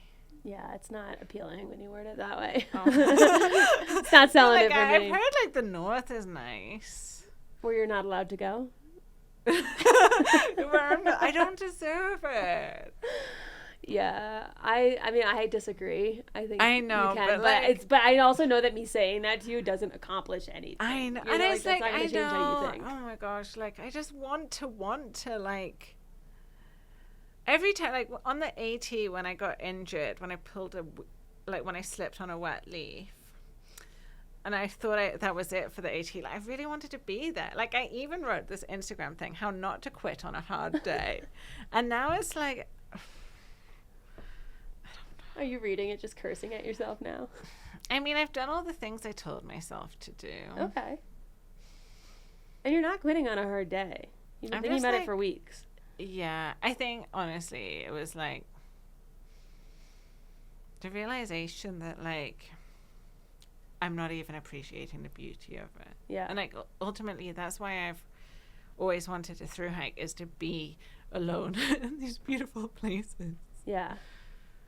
Yeah. I mean, if I can give you any advice, Please. it would be from the PCT, going back and finishing that section afterwards was just so magical compared to what it would have been. And the whole entire time I was on that stretch, I remember just feeling gratitude that I waited. Yeah. And it was hard getting off with social media and with people being like, you know, like debating in my comments back and forth with each other about whether or not I had succeeded at something or failed at something, you know, and it's like, okay, hilarious. I guess I'll watch you guys decide, you know, and like that was really hard. And that part was like, when I was going through that, it was like, man, if I could have just gone back and done that and sucked it up and just did it for that month, like I like, why didn't I just do that? You know, like I didn't understand it at that time. But at the end of the day, like these aren't real people in my life. They're noises on a computer and you can turn them off.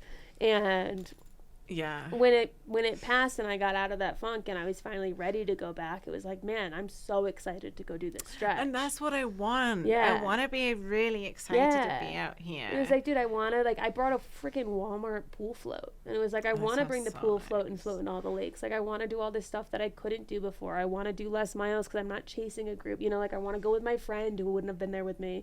And all that, like, in the grand scheme, looking back, like you start to have that thought of everything happens for a reason. Yeah. But it's so hard to see that in the moment. I had just this quiet acceptance right from early on that this isn't your year for the CDT. Yeah. And then why fight yourself? I know. You know, like don't beat yourself up about it. I just like, it'd kind of be like nice if I could just do it. So like then I don't have to do it again. But like I shouldn't feel that way. No. And like through hiking should be, I just like, I'm so stubborn though. Like on the AT when I briefly was like, I can't do this, I want to quit, my dad was like, yeah, you'd probably have come home and then like a few days later flown back out there, which is true. But you can do that. Yeah. There's nothing that stops you. I mean, apart from money, there's nothing that stops you from doing it. And if you have the budget saved up for something like that. Yeah. I think I just envision doing that, coming back and just this, like the way I like envision the CDT is this like long road walk with like maybe like a couple of people dotted on sporadically days apart. Yeah, it doesn't sound good. So I was like asking CT hikers, like, oh, have you seen any other CDT hikers? Sometimes it'd be like, yeah, it's like someone, like there's two people 6 miles ahead of you. And I'm like, what? Yeah. Well, that's something I've never dealt with because I have always started, I feel like, trails early or in the, like the PCT I started April 3rd. And that wasn't early, but it wasn't late. It was like right in that sweet spot. Whereas the AT I started March 4th, and that was early. And I'm a slow hiker, so I've always enjoyed being either with the pack or ahead of it so that I know if I slow down, they're there. When you say you're a slow hiker, like 2 miles an hour pace. Okay, fair. Yeah. When I'm doing what you're doing, where you're saying like you're just walking slow, when I'm doing that where I'm not thinking about hiking, 2 miles an hour. I think when my blisters were very bad, I think I was like 1 mile an hour. Yeah, that's me uphill. Just like reading my But bar. You don't need to go fast. It was just for me, like the thought process is like, I don't know what it's like to start a trail behind the bubble is what I'm trying to get to. Yeah. Because I feel like I would, if that were me, I feel like I would feel like I was chasing people the whole time and like chasing something I could never catch, like chasing the tail of something that you can't get to. And that sounds exhausting. And the bubble was never something I felt like I needed. Maybe on the AT, because I started so early and I was kind of lonely then. I was like, oh, if I slow down, the bubble will catch me up. But on this, like, I've never experienced the bubble, so I actually don't know what it would look like. And from my understanding, the bubble on the CDT was like 20 hikers. And then it's kind of evaporated. Yeah. Maybe like now it's like 10 hikers. Yeah. I don't think I could do it by myself. I think I would need other people. Yeah. Because I would get too lonely too. Yeah. I want everyone to, like, everyone should hike the CDT. Everyone who's like thinking about like hiking the AT or the PCT should actually just hike the CDT. Why? Because then there'll be people. Oh, yeah. Okay. So get more people on the trail. Yeah. Okay. 2026, everyone hike the CDT. Yeah. That's what we'll do. Is 2026 when you, like, well, we don't know. We don't know. Who knows? We don't know what the future holds. No one knows what the future Maybe you'll be a super yachter. Maybe you'll be on a different trail. Maybe you'll get into paddling. Maybe I'll do that, like, is it like the squirrel jumping thing where you put on a squirrel suit and jump? Sorry. Maybe it's the wrong, like the wingsuit. And jump where? Off Yeah. Oh my God, what is that called? I feel it's like squirrel suits, but maybe I've made that up. A squirrel suit sounds right. Yeah. I feel like people can picture what we're thinking of. I don't know the name for it either. Or maybe. I thought you were talking about like those people that have the fake horses on the poles and they like do those shows. Like the fake, like they think they're. I know what you're talking about. I thought that was what squirreling was. Yeah. But you were just pretending to be a squirrel. Yeah. I don't know. I thought after the PCT, I thought I was going to get into bikepacking. So I bought a bike and discovered I really hate cycling uphill. It does suck. It really sucks. Butt hurts the whole time. Talking about butts hurting. I don't know anything. But I guess you heard it here first on Backpacker Radio that I've quit my hike. But maybe not. Maybe you're not going to get this until August 11th. I know, right? So maybe you'll say it somewhere else first. Or maybe they'll listen to this and they'll go check your story and you'll be like, LOL, just made it to XYZ town. Who knows? Yeah, who knows? We don't know. I don't know. I don't know. You either. don't know. Like, either. I feel I should know because it's me and it's my hike, but like, no, I have no idea. I mean, it's kind of fun. We've never had we always ask what's next. We've never just had idea. Don't know where I'm going after this trail. I mean, I rarely know, but I usually come up with something. Well, that's kind of excited then. Yeah. Isn't it exciting that, like, if you always usually know what's next, that you get a time where you don't? Yeah. Who knows? I mean, like, looking at this beautiful wallpaper, I'm like, the woods look kind of nice. Maybe I should go back to Maine and hike the AT sober.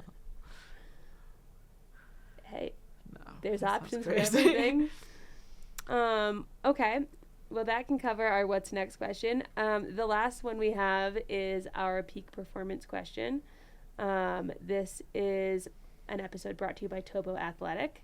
And so our peak performance question is by Topo Athletic. Use code TrekWinter15 at topoathletic.com to score 15% off. I'm just kidding. It's not TrekWinter15. I'm reading the show notes. They're not updated. It's Trek Spring 15. Or Summer 15. Honestly, try both. I don't know what it is. Zach's not here. He's got 101 fever. It's Trek and then the season and then 15. I would imagine it's summer at topoathletic.com. Anyway, what is your top performance enhancing or backpacking hack? Don't carry camp shoes. All right. Cool. Simple. Well, Scorpion Queen, thank you so much for joining us on Backpacker Radio today. I'm sorry Zach was sick, but I'm glad that we got to talk through all this together. Yeah. And hopefully it helped with some clarity. And I don't think there's a wrong decision. Do you think if I carried camp shoes, if I hadn't started the trail with camp shoes? I think you're just looking for an excuse to let yourself be okay with this. I think you just need to let yourself be okay with it. I think I am okay with it. It's like, I don't know. Who knows anything? Not me. That's for sure. Okay, well, thanks for coming on. Love you. Bye. Thank you. To the Trek propaganda portion of today's show. This one is, these are the most common injuries reported by AT thru-hikers, plus injury prevention tips by Katie Jackson, of course. I'm going to leave most of the meat on the bone for this one, but I'll say that over half of thru-hikers in the survey that we issued, this is from our massive survey that we do at the end of the year, experienced some kind of injury on trail, which I guess if you've thru-hiked the AT is not that shocking of a thing. You're doing 5 million steps, good chance that a couple of them are going to be pretty bad. But that 54% obviously doesn't represent the people that were knocked off trail due to injury. That number was only 5%, which is, I still feel like that's a pretty big number. 1 in 20. Yeah, that's pretty high. If you're at a shelter on day one and there's 60 people, which might be undershooting it, knowing that 3 of those people are going to be off trail due to an injury, I feel like that's not nothing. But I'll leave most of the meat on the bone, as I said, but I'll say that the most common injury, no surprise, was sprains. I've fallen victim to that myself. Mm-hmm. and that broken bones accounted for the most hike enders. So if you want all the specifics on that, and including injury prevention tips, head to the link in the show notes. And this one is just proof that we are the most niche of niche backpacking websites. This is the best breakfast spots on the CDT, again by Katie Jackson. I won't even call any of them out.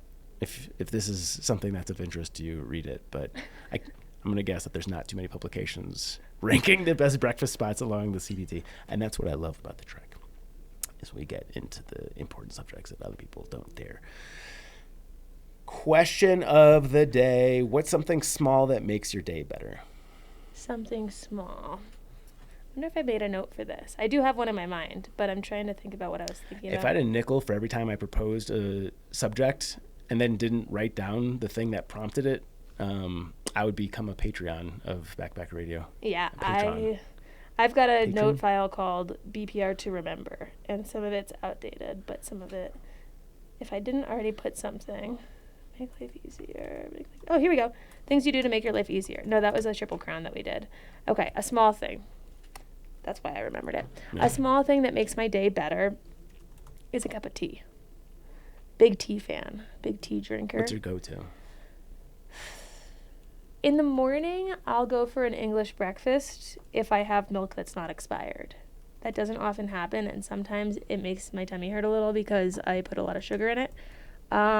So recently, I would say 2025, my top teas haven't really been caffeinated ones. I have a lemon herbal tea, but that I've really liked in the morning and the afternoon because the lemon wakes you up. I do chamomile at night, and I've got a regular chamomile and a lavender chamomile I switch between. I've got... The urge to correct your pronunciation is so strong right now. Fight it. I won't do it. I've got a couple of sleepy times, different varieties of sleepy time. Are you a big fan of celestial seasonings? Yeah. They're not like the only tour? Ones. No. Are they here? They're based just outside of Boulder, maybe technically Boulder. Were we talking to John Mackey about them? Yeah, probably. But if you get the chance to do the tour, you don't have kids, go do it. They have one room where they store all their spearmint. What? It's incredible. Like, okay, I'll go. You walk in and immediately your sinuses just are emptied out. It's like someone took a shop vac to your sinuses. Tour. Celestial Seasonings. Seasons or seasonings? Seasons tour. I thought it was seasonings, but it's not seasoning. No, it's seasonings. There's spices, seasonings, herbs. But I think both would make sense. Okay, I'm going to change it back to seasonings then. Perfect. Okay, well, great. Now I've got something to do. The address is 4600 Sleepy Time Drive. I like that. Yeah. That's nice. Yeah. But cool. So tea makes your day better. It's a small thing. Yeah. Yeah, it is a small thing. I'm not saying it fixes the day. But it makes it better. Yeah. Yeah. It makes it less bad. Yeah. Yeah. It's all you can ask for in today's day and age. Sure. Yeah. I'm sure I had a brilliant one when I suggested this topic, and it did escape me. I have two. I'm going to cheat. Princess parking, because I feel like I have really bad princess parking luck. So like when I get it, it's extra special. That is nice. Yeah. Especially here at the office during the busy hours. I don't know why. Like, as somebody that tries to get 10,000 steps a day, like, it's so counterintuitive that I need the car to be as close. I need as few steps as possible to get into the office. But there's just something about that walk that is something that I always want to avoid. It's a beautiful area too. You got Coors right there. Lots of cool stuff happening. The other thing that makes my life better, did I take a note? Oh, yes. Is when you, this is very specific. When you are in public and you have to poop, there's a bathroom close. There's no line for the bathroom, and the bathroom is actually nice, like clean. That's a family restroom for you. Yeah. I always go into family restrooms. But sometimes even the guys' restroom, which is probably the diciest role of them all, when I'm pleasant, like when you're going in there just expecting to see hell, like especially like at a gas station. A gas station's always hell. Occasionally you'll catch one that's actually nice, and you're like, oh my God, this is the best. I'd say a variation of that is a small thing that would make my day better is when I don't have to poop in public at all. Yeah. I just don't have to. You don't appreciate the negative, but You don't know what you got till it's gone. But you poop so infrequently, I feel like you should constantly be in a state of gratitude. Yeah, but So the next time you go to the grocery store, you should just be like, I'm so grateful right now that I'm not having to shit. I should think about that more, because every time we get to a store, Garrett has to use the bathroom. Poop? Is he a public pooper? Apparently there is a study that someone did somewhere that said that when you get to a store, like there's something that goes off in you that makes you have to poop. I heard about this. Yeah. Garrett is absolutely that person. Yeah. We get to a parking lot and he's like, oh, I gotta find a bathroom. I don't experience that. Me neither. But yeah. Sometimes at a bookstore I do. I pooped in a number of Barnes & Nobles. Yeah. I have all the common triggers, like if caffeine even remotely touches my body, poop. Yep. Zin, poop. Those are the two big ones for me. Okay. Zin and caffeine just run right through me. Yeah, I can see that. Yep. I'll throw in an honorable mention, which is when you get a string of green lights, especially on 6. That's a great one. Going down 6 and I just got green light after green light. Man, I might be a superhero. Yeah, you definitely feel like you're in God mode. Yeah. When you don't have to. It literally can cut the time by like 60%. 100%. Yeah. Cut it by 100%. No, I was 100%ing your 60%. 100% of the time, or 60% of the time, it works every time. There yes. It's our second Anchorman reference today. Is it? Who was the first? It was me in our text thread. Oh, I missed it. You haven't read it. Okay. It's okay. People call me out. I sent a screenshot recently of the boys yucking it up about that Coldplay concert thing, and I had multiple people be like, 134 unread texts. I'm just not good at communication. How were toddlers yucking it up about the Coldplay concert thing? No, the boys, as in like the guys. I thought you were talking about your 3 sons. No, I was like, they're so young. Yeah, they're a little too young to appreciate. The 3 of them recreated the meme. Marital affair. But yeah, who are you teaching them over there? Yeah, it shouldn't be something that all of society is laughing about, but it is kind of funny. And apparently, the wife is gonna do pretty well in that situation. Good for her. She gets to dodge a bullet. Let's do sick thing of the week. Yeah. That was me. Yeah. I'm on day 9 right now. I got sick last Sunday. For the listener, that's not going to make any sense, but for Chaunce here, I got sick last Sunday. And from like Sunday to Tuesday, I couldn't get out of bed. I don't think I've been that sick in a very long time. And like I've gotten like 20% better each day. I'm really grateful that a future guest asked me to not be at the podcast, because I probably was so contagious at that point. I want to grind. I want to be out there. I'm like Michael Jordan in his flu game. I want a podcast, but no, they told me not to, and that was the right thing. But yeah, we're on day 9 right now. I'm not contagious. I'm not coughing or anything like that, but I still don't feel 100%. I did have half of a Red Bull, and that was the first caffeine I've had since I've been sick. And it's making me, I think, seem at least somewhat normal, because otherwise I would be kind of in a depressive, just slouchy, tired state.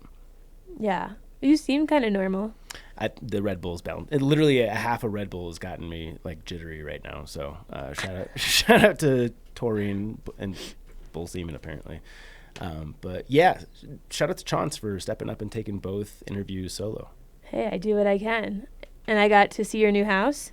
It's not new anymore, but I've just never been there. Yeah, you got to see the outside of the house. Yeah, I got to see the outside of it. You've got a steep driveway. Yes. Yeah, it is. You bottom out on that?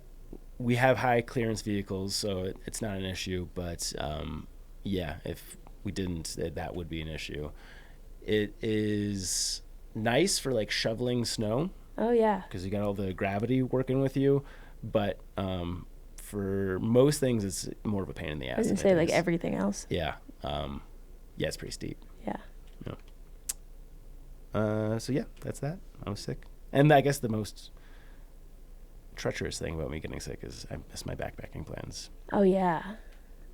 No Sawtooth. I was supposed to hike the Grand Sawtooth Loop. Still holding out some hope I can maybe do it on the week that you're traveling. You have a work thing. Yeah, first week of August. Yeah, but for personal reasons, I don't know if it's I might bail on that work thing. Oh. I just don't know if I can like go to that a week before the wedding. PCT days I can do, but like an actual work thing. Yeah. This is I'm in a commission-based role. It's sales, and to have so much time off for the wedding and the honeymoon, which is great, and have quotas, and then think of taking another week to go to a training where we're just gonna like team build and train. Is that what it is? Just team building? Yeah. I'm just like, but at the same time, why not? I don't know. I haven't figured it out yet. Yeah. They think I'm going. Yeah. I think I'm going. By the time this airs, it'll be over. So. Yeah. If I didn't have Tour de Mont Blanc to look forward to in September, missing this hike would have been far more devastating. I'm keeping a pretty level head about it now. Yeah, it became clear when I was doing the honeymoon planning that I won't be able to pull off the long trail, which was my fear. Same thing with the Wonderland Trail. I was supposed to go adjust to that. She's on it right now, but the closer we got to the wedding, the more it was like, I am very irresponsible if I do this. Yeah, time is hard. Things used to be so much easier when time didn't matter as much. The older you get, the harder time becomes, I feel like. This would be my first year since the PCT not having done a long trail. Yeah. Which is go hike bleak. The TA in January or December. I'd have to quit my job. My 401k match vests in February. So that would be really a silly thing to do. Go the day after that happens. Be the end of the season for TMB or for the TA. Yeah. That's the problem I faced when I left my last job. Was you could that do just the South Island. It's just too late. Yeah, I'm going all the way over there though. Yeah. I've heard from many hikers that would not be a bad way to go about the TA. I've heard that too, but I've heard that you don't want to rush it, and I feel like if I'm at the end of the season, maybe it just wouldn't be as fun as in the middle of it. I'm a very social person in terms of asterisks, in terms of I want people to be around me when I hike. Yeah. Florida Trail. No. That's the right answer. Okay, Triple Crown of Gingers. This is the second Ginger edition. This is fictional characters. Yes. Is this the last of the Triple Crown of Gingers? We did real gingers and fictional gingers, but we can always go back for part 2. Yeah. Or technically at part 3. I wasn't sure if there was like another category. I don't think so. I don't even know what else there could be. Yeah, there's real and there's fake. You could do dishes with ginger in it. See? Sure. Dumplings. And the salad they give you at hibachi. I'm going to say sushi, which is kind of cheating because I never eat the ginger. Yeah, it doesn't have it in it, does it? It's on the side. But it's part of the whole experience. Mm. Okay, my favorite top fictional ginger. I feel like this one's just, you have to say it somewhere. Little Mermaid, Ariel. Growing up, a child, female, 90s, Disney princesses were everything. She's the only one. Did you see yourself in her? Only one I had. It wasn't even if I saw myself in her. It was just like I had to accept her. Yeah. It's not like I saw myself in enough of them to be able to pick which one I saw myself most in. She just was the only option. Weren't there a couple of ginger princesses? They added some after I eventually grew up. Like they added Merida from Brave. And there's Anna in Frozen. Another adult one. Yeah. But just those two. They don't give us many gingers. All right. I'll have to look into this deeper. Yeah, so whenever there was something where we were all picking, like, what princess are we going to be? It was just like, in your Ariel, moving on. Yeah. Or they did those things. Do you remember on Facebook way back when it would be the like quizzes? It would be a photo, and it was all different characters. And it was like the goofy one, the outgoing one, like the flirty one. And then there was the ginger, and it was Ariel. And everyone would just always tag me on that. So it's like, I don't have a personality. I never get any of these, like, fun describing ones. I just always get the ginger. Yeah. You're just the red on top person. Yeah, it's like as deep as I go personality wise. But to Garrett's point, all of my draft picks here are of the female variety. Why is that to Garrett's point? Didn't he say that if you were going to have a ginger kid, he would only want a girl? Oh yeah, because they're sticky and he thinks that it'll be a geek. Yeah. So I'm just saying. I had all the fictional character gingers to pick from, and I went 3 ladies. Wow. 1-1 for me. I guess technically 1-2. I'm going with Meredith from The Office. Ooh, good one. Yeah. I like that one. She's the funniest. Yep. There's no commentary I can give on this. It's just a good pick. The scene where she flashes Michael and he takes a photo and he goes, "Well, okay," and just leaves the room. That's TV history right there. My next pick, I have to go with Jessica Rabbit. And this was, I think, the first time in my life that I discovered that like boobs were important. See, she's like one of the only redheads that I haven't done for Halloween, and it's because I never watched the movie. I think I've seen a scene of it, and I thought it was just didn't interest me at all when I was growing up. I guess because I wasn't into boobs, maybe. I think that probably would make it harder to get into it for sure. So she's one of the very few I've never been. Yeah. Because there's not many that you can choose from. Yeah. That was even very early into my childhood, but it definitely ignited a fire that I don't think had ever existed before. So, shout out to Jessica Rabbit and her boobs. Cool. Isn't she? She's not a real person, though. She's a cartoon. Fictional character. Yeah. Well, I mean, she's not a live-action fictional character. She's a cartoon. You picked Ariel. Yeah, I didn't say I liked her boobs. No, but I'm saying, but no, she still had, I thought you were saying it didn't count because she was. If they're real boobs or are they cartoon boobs? Cartoon boobs. Got it. So yeah. This was young Zach into cartoon boobs.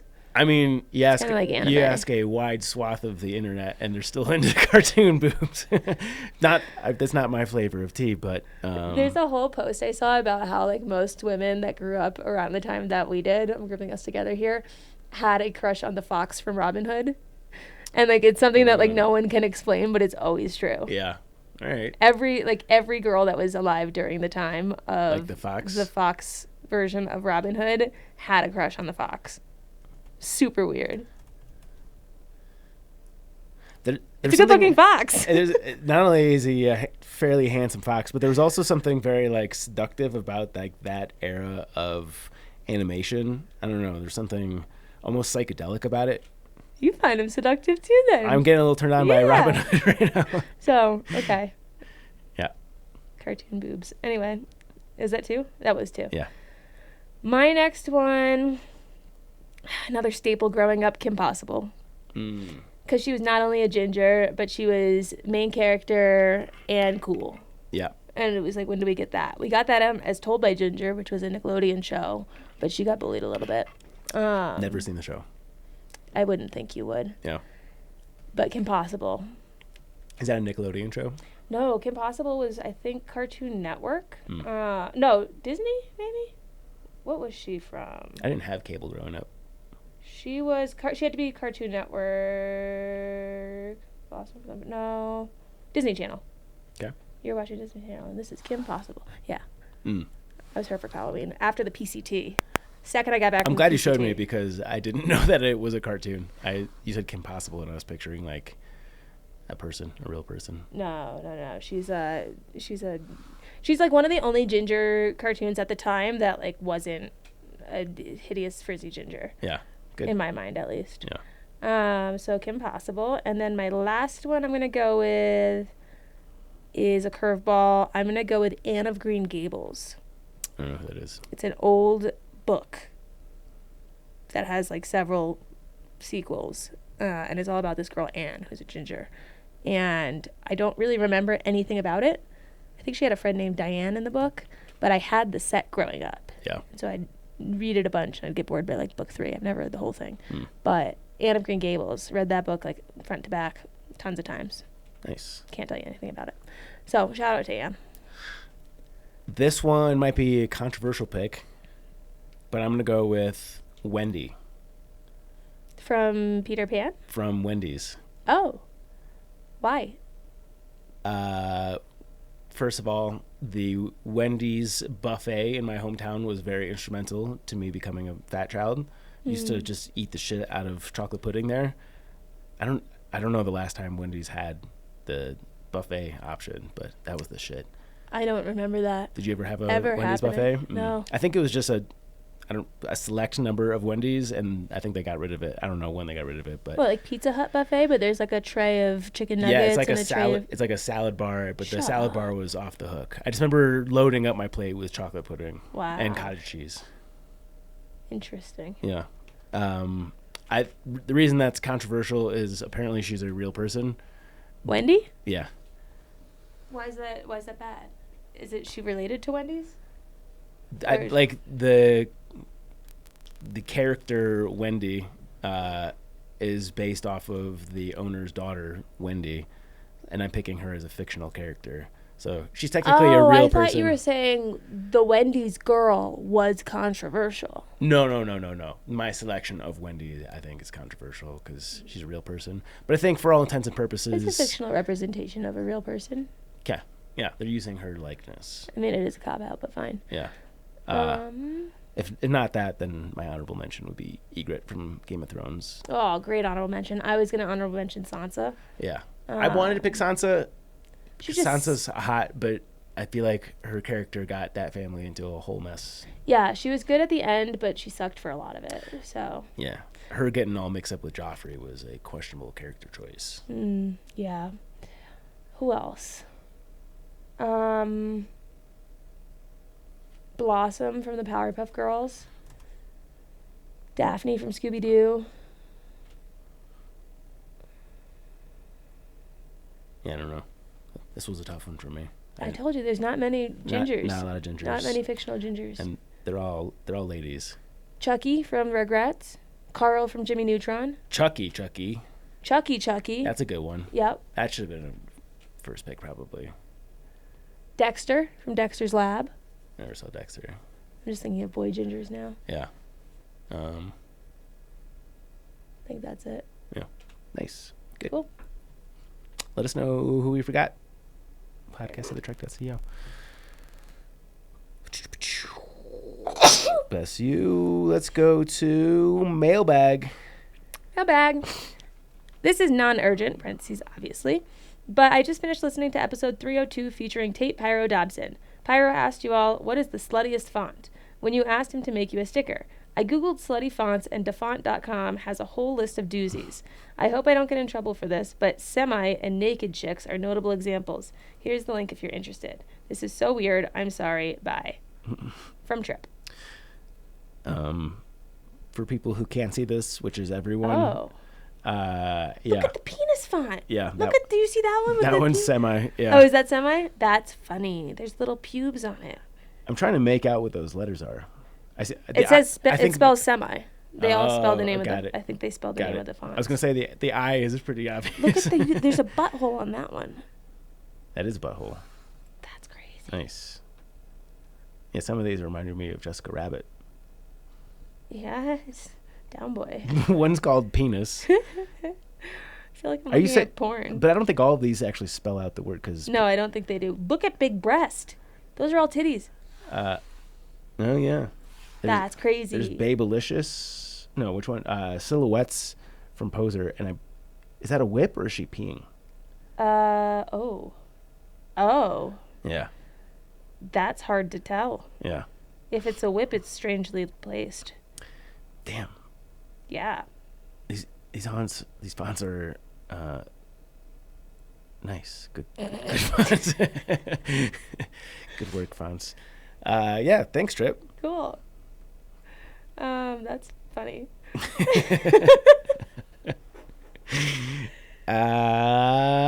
5-star review. This is from Rachel Stryzik. I think she left a voicemail recently. Rachel, super fan. Thank you. The podcast I prioritize. Absolutely adore this podcast. Host chemistry is top notch. Knowledge to glean is grade A. Zach low-key reminds me of my brother, who I love, and Chaunce is my kind of gal pal. Thanks. I'm still a year behind because I'm a psycho who must start from the beginning, but it's worth every 4+ hour episode. And yes, I listen to every second. My favorite parts are when Zach plays the sound bites. I've been off my game. He hasn't done it in so long. It's been nice. I'll bring it back to the next episode. Thank you. Because Polly still slips them in. I just have been off my game. I've been seen hysterically laughing while walking my dog down the street. Oh, Rachel, thank you so much. That was a really sweet review. If you guys want to hear your review read on this podcast, head on over to Apple Podcasts and leave us any number of stars. Just not 1, 2, 3, or 4. Oh, and if you want to do something fun on our Instagram when we post the videos for this week's episode, if you want to leave a comment giving me a recommendation for what you think I should make the song for when me and Garrett kiss, and then we walk down the aisle after the ceremony's over. I'm currently just stuck in a pit of I can't figure out what song to play there. Smart to and this crowdsource gives it. They'll enough give you some good time. answers. And I don't want like the ones that everyone's done. I don't even know what those would be. I don't know either, but I don't want the ones that I've heard. Yeah. We had one of Garrett's groomsmen. They did Here Comes the Sun, which was really nice. That's good. So, right now where I'm stuck on is, have you seen those reels where it's like something that feels like Hosier's Yell, and it's him in the Noah Khan song where he does the yell, and it plays Northern Attitude, and it's just like it like is. These reels are all like very dramatic things, like you're walking and it's looking at your feet, and then you look up and it's the yell, you know, that sort of thing. Yeah. But here is what it is.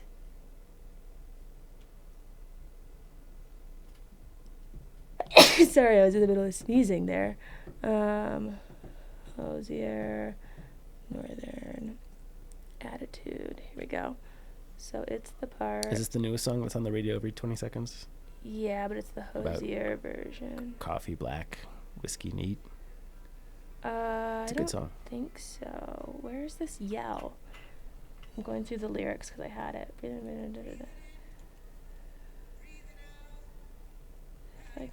Here it is. This part. So it's like, okay, like Garrett, you can kiss the bride, whatever. And then this would be the part.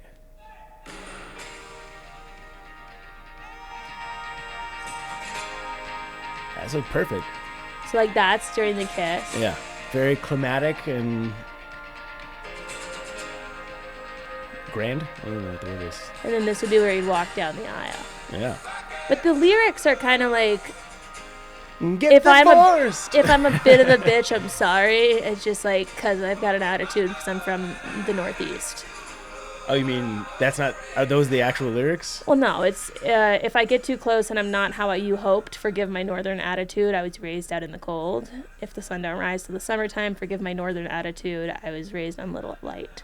So it's not the most romantic. Isn't that just kind of like vows is like, listen, I'm going to suck a lot of the time, but we're making a commitment right now. And you're saying I do. Till death do us part, motherfucker. That's kind of what we talked about. We were like, well, I am from the Northeast, and I do have a bit of an attitude. So maybe that's just like, get ready.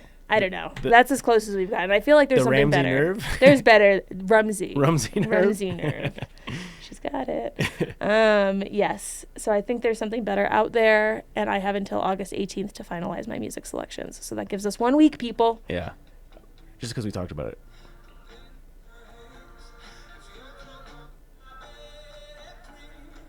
it. You haven't heard this one? Yeah, I have. Oh, okay. I feel like that's been on the radio I've been back on the like terrestrial radio of late. I don't know why. And like that song's on every station. What stations are there? 102.3 is good. 90.1 is the NPR channel. I think those are probably my two biggest. What is the NPR Colorado alt? Oh my God, I forgot Sierra was here. Is it 97.1? I forget. But yeah, the two NPR stations are kind of my go-tos. Interesting. Do you listen when you're not driving? Like you just listen? No. Purely when I'm driving. Okay. If it's a short drive, I just don't feel inspired to like fire up a podcast because I'm not going to get into it. And yeah. Fair. Also, if you leave us a review, screenshot the review, email us at podcast@thetrek.co, and we will send you a sticker. We just re-upped our sticker supply, so we're rich in stickers. Huge shout out to today's title sponsor, Topo Athletic. What is there to say that hasn't already been said? Is that they're the best. They're durable. We've had reviewers get upwards of 1,000 miles out of a single pair. They've got a variety of no to low drop options, foot shaped toe box, no to low ankle support. Mm-hmm. Like you get your trail runner, and then they have some. Don't they have some that are a little more hikey booty? Like they've got a little bit higher of a. I don't know if they sell mids. They might at this point. I feel like that's did. kind of the evolution of every brand. But well, I'm advertising it for them. Yeah. Yeah, they're great. We went on a hike last weekend at Mount Falcon, and I whipped them out again.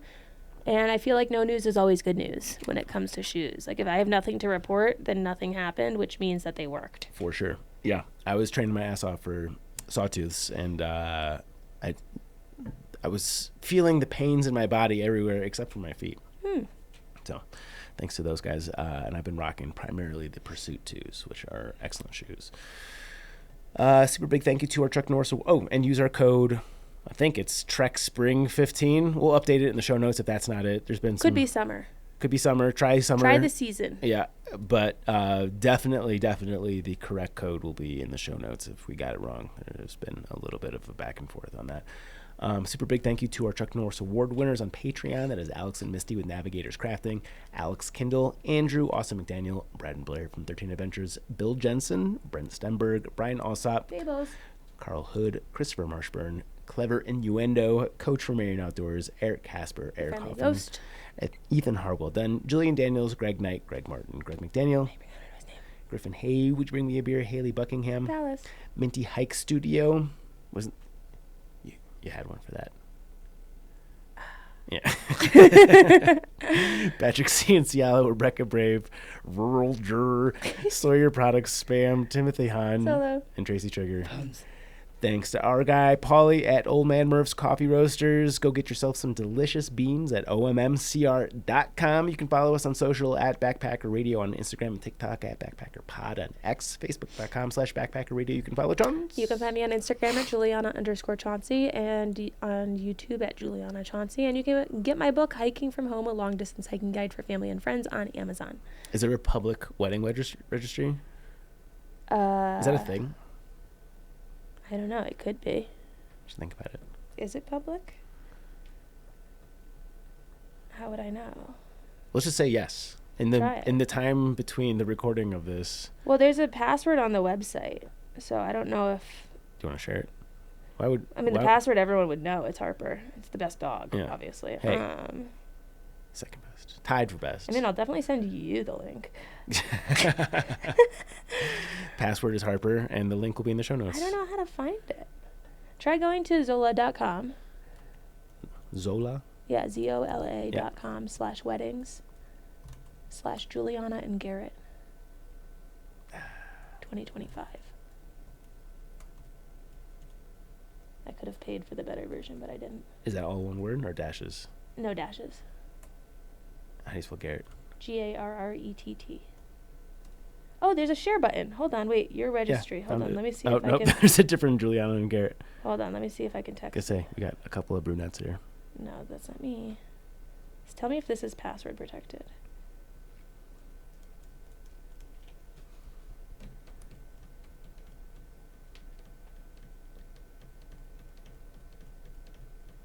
Have people started buying stuff off it? I assume so, right? People have been great. Yeah, I think one of the things that's always surprised me about registries for my friends' weddings is by the time the wedding happens and I go to get something, all that's left is honeymoon fund. Yeah. And that's kind of turning out to be the case. Except Garrett does have the $900 Millennium Falcon on here. Obviously, that has not been gotten yet. Yeah. Which makes tons of sense. Leo just discovered his passion for Legos, so did he might be in Garrett's territory here real soon. Buckle up. Yeah. Get your feet ready. Get thick socks. We knew that it was always going to be a thing, but the twins are now finally old enough that they won't swallow them, which is the main concern. Yeah. The bottleneck. Subscribe and follow us on Apple Podcasts, Spotify, or wherever you listen to podcasts. Follow us on YouTube. Hi, Internet. And that is it for today's show. Thank you so much for listening, and happy hiking. Bye.